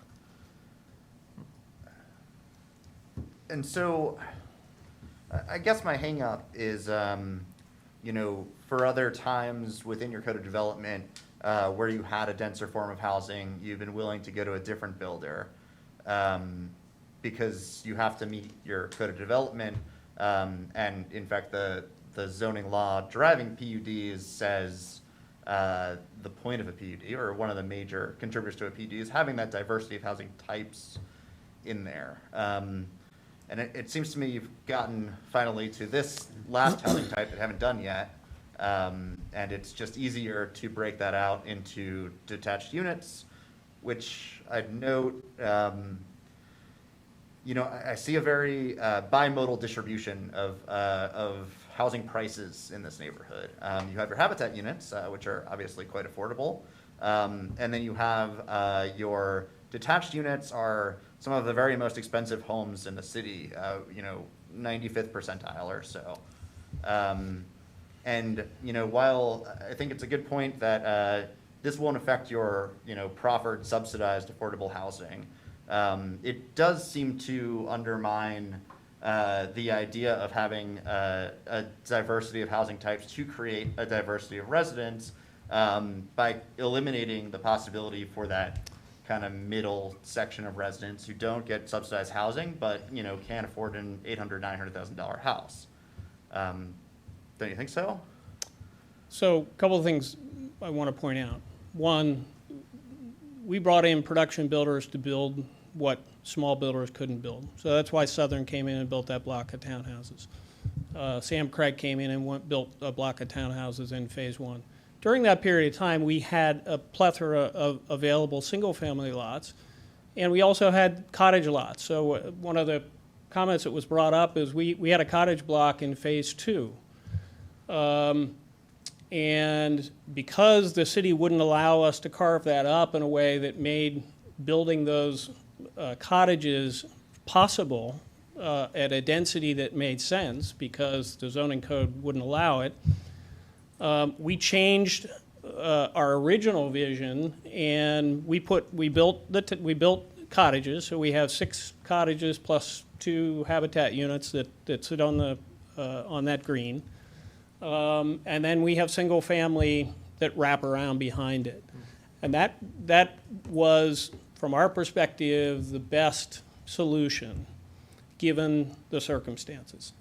So those cottages were low 3s at the time, high 2s, low 3s. So I think it's a little bit unfair to say that there's nothing in the middle, because there were both townhouses in the 3s and 4s, and there were cottages. Are those along Bennett? Those are along Bennett, yep, that's Yeah, correct. So now those are in the 450 range. So you're right, that's fair. Yeah, those are in the well, I mean, middle. that's where Those the in market's going. attached are those in Yeah. the middle range. Yeah, those are, yeah, that is the middle now, unfortunately. So is it fair to say that if your county phase were going faster or further along and you had lots there, you wouldn't be coming to us for this modification? I don't think we would have come with the modification we came with, because, again, we were feeling pressure to get lots for these builders. I'm open to conversations about hybrid versions of what we're talking about.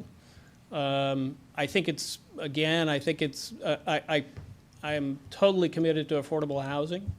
I think the city needs housing of all types, though. And quite honestly, there aren't a lot of opportunities for housing at the other end either these days. So I think Lockland Hill is a beautifully diverse community, one of the most diverse in the city. We're very proud of what we've done.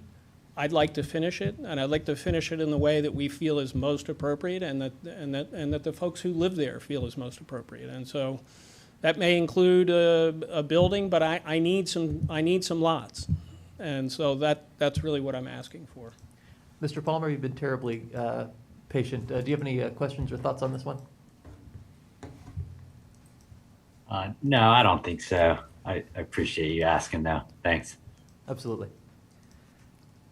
So I'm hearing a lot of different components here, and I appreciate your transparency on sort of the issues here. It's not simple. Yeah.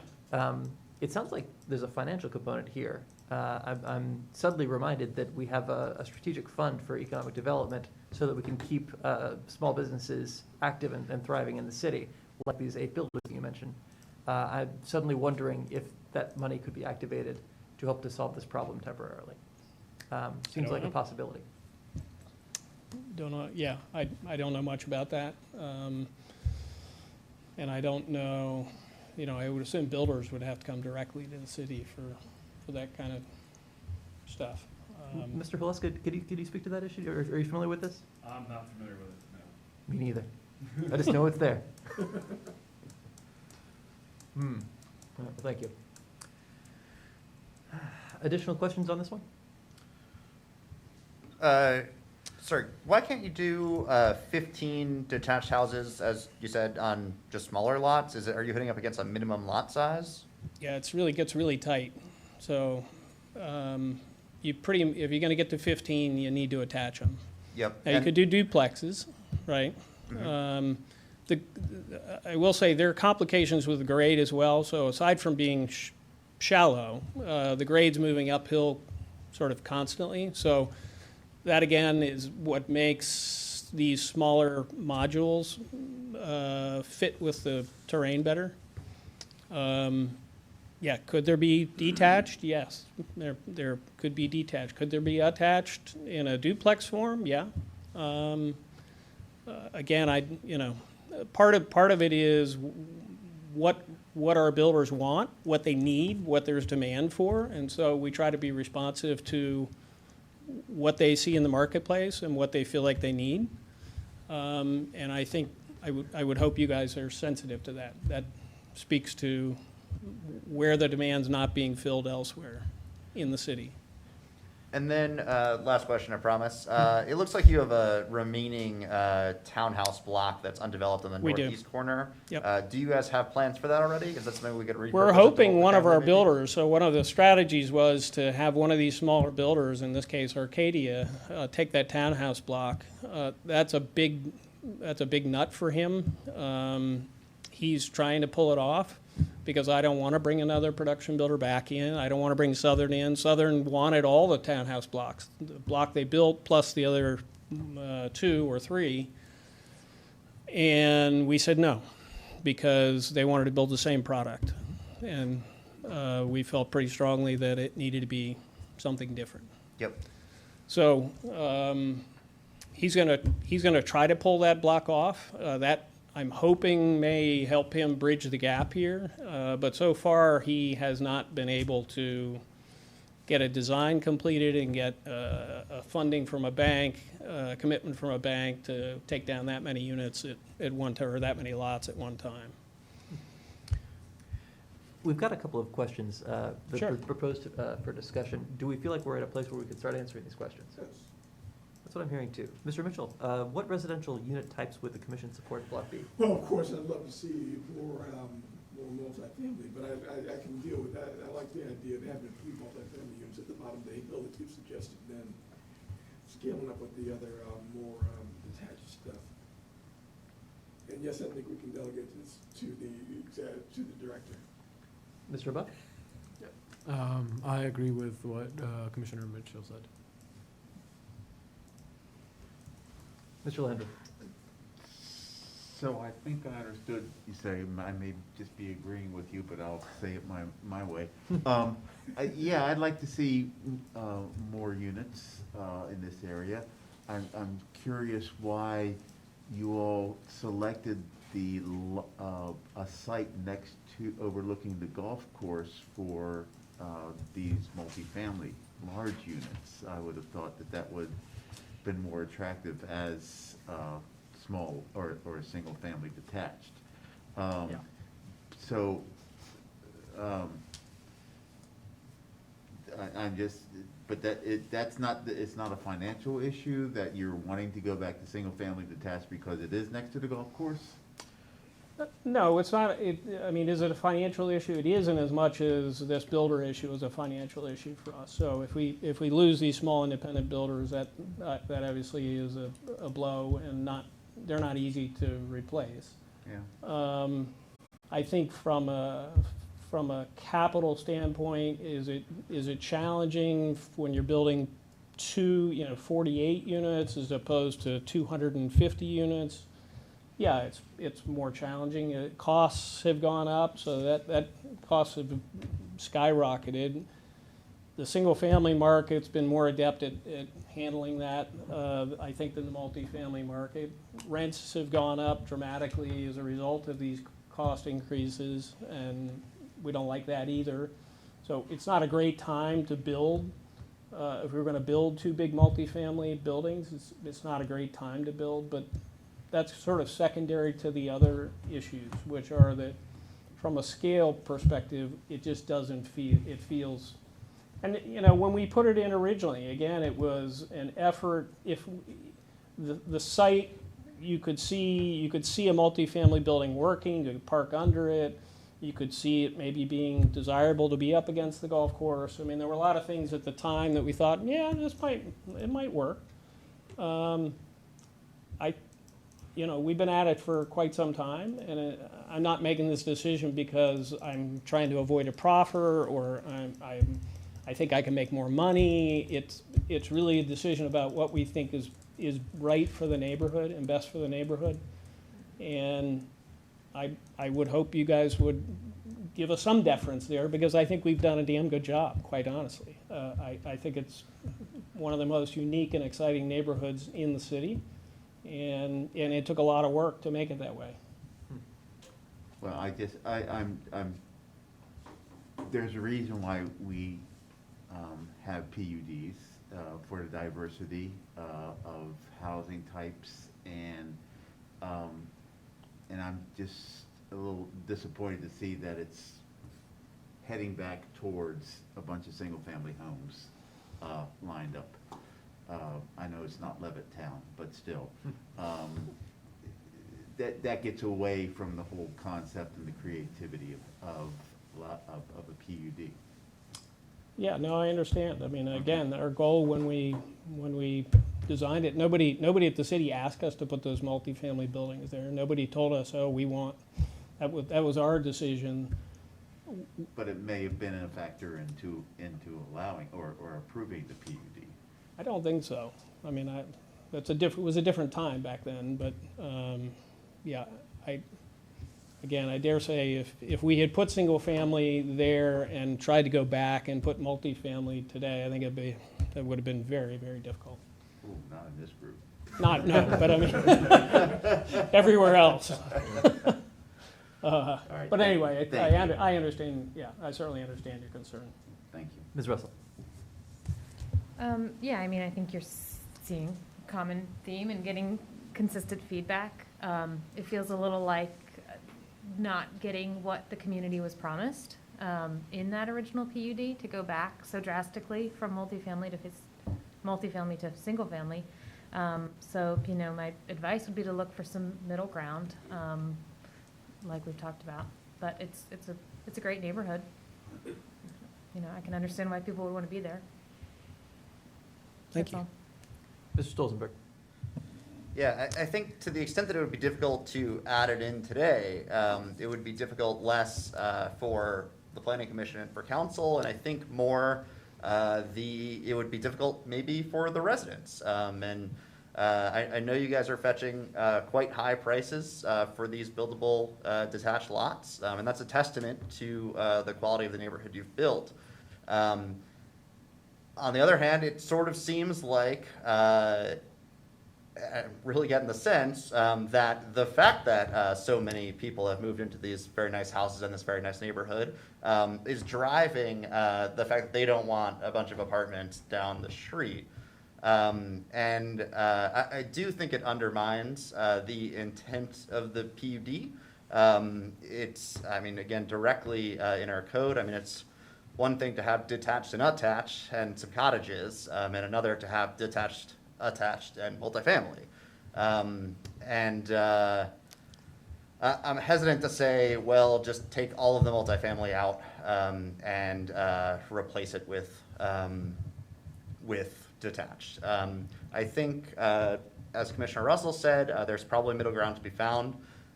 You know, it could be, you know, as flexible as splitting it into similar lots to what you're thinking for detached, but reserving a couple of them to build a product that's something like a 6-plex or an 8-plex that's much less bulky than a 24-unit building, but you know, and so fits into the neighborhood, perhaps, and doesn't provide like a big bookending view that blocks the golf course beyond. But that provides opportunities for, you know, single floor living in a smaller unit in a multifamily building that's going to hit a lower price point. Though, again, overall, I don't think it's going to be all that financially ruinous for you. And I think if you can try to fit some of that multifamily in, it would be reasonable to allow some amount of detached in the remaining parts. I also think you might have an opportunity with that remaining townhouse block, if Arcadia can't pull it off, instead of building or bringing in some larger builder to just build a townhouse block. That might be a place where you could stick one bigger multifamily building. In fact, one of the townhouse blocks you have already looks like a multifamily building. So something to think about, but I think just blanket approval for 11 detached is undermining it. And you know, I didn't pull up the old videos of council back when they approved this, but I'm sure we can, and I would be surprised if they had zero interest in multifamily, again, because it is a standard of review for PUDs. And if they didn't consider that as part of their approval, then they wouldn't have been doing their jobs. Mr. Palmer, did you want to share some thoughts on this topic?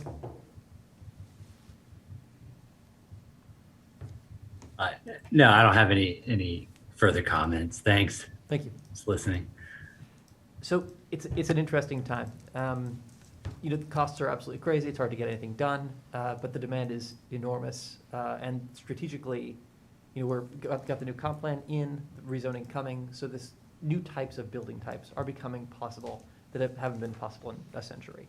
We're talking about stacked townhouses, you know, 8-plexes, you know, plexes of every kind and description.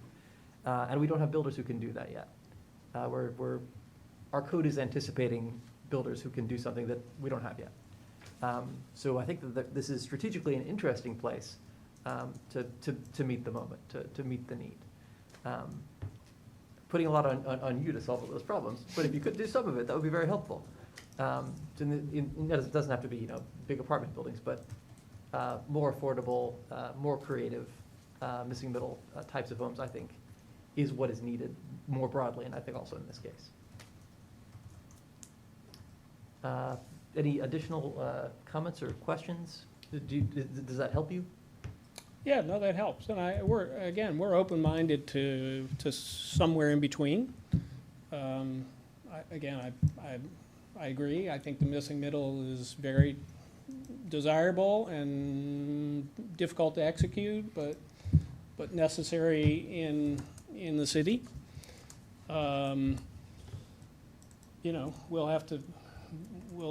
I guess, it seems like there's a general consensus that we could work with staff to figure out exactly what that mix is. But I appreciate your willingness to also accommodate some detached in the block, because we think that's important as well. Excellent. Well, thank you very much, and I appreciate your service Yeah, thank you. And Chair, to Thank your you. point about builders doing alternative housing forums, we Yes. have seen, or rather maybe are about to see, one of those interesting housing forums, a sort of 12-plex with kind of internal townhouses and then incorporated studios and smaller units all in one building as part of the, what is it called, the Mount View development that's coming up. We've also seen, or the county's seen it over in Whitegate Village in Crozet. It is a local builder. It might not be the perfect site for it. It's kind of designed for sites that slope down. But, you know, there is, I think, an appetite in the local area to build more innovative product that, again, has a much smaller footprint that would leave room for some of the lots you're looking for as well. So I encourage you to explore that sort of thing. Yeah. So do builders not like joint ventures? You know, you get two builders to go together to do something in the middle? You know, it depends on who the builder is. Okay. So. And how well they get along with the others? Well, and the builders fall into it, so you've got some sort of small residential builders, right? They're home builders, that's what they do, that's what they're used to. They got a box, they're comfortable if they can stay in that box. They may not have enough staff or the expertise to do more complex multifamily. And then you've got big builders, you know, the Horrigans of the world, or that, you know, that's at a different scale. Yeah. You've got a few contractors in town that can do that, you know, the stuff in the middle. But yeah, it's a little more nuanced and challenging. And obviously, it's a different proposition if it's being built for rent versus being built for sale. So I think there are opportunities for both, and again, I think that, you know, it's absolutely needed. It just unfortunately, the capital markets in our business typically gravitate toward the most efficient solution, which tends to be the largest complex you can, you know, create. Yeah. And I understand, but yeah, it doesn't work that well when you're trying to do infill. Well, thank you again. Anyway. Well, good luck. Thank you very much. Appreciate it. Thanks. Do we have additional issues to discuss, or are we ready for a motion to adjourn? So moved. I hear a motion to adjourn. Second, if you need to. I'll take it. Good night, all. Thank you very much. Good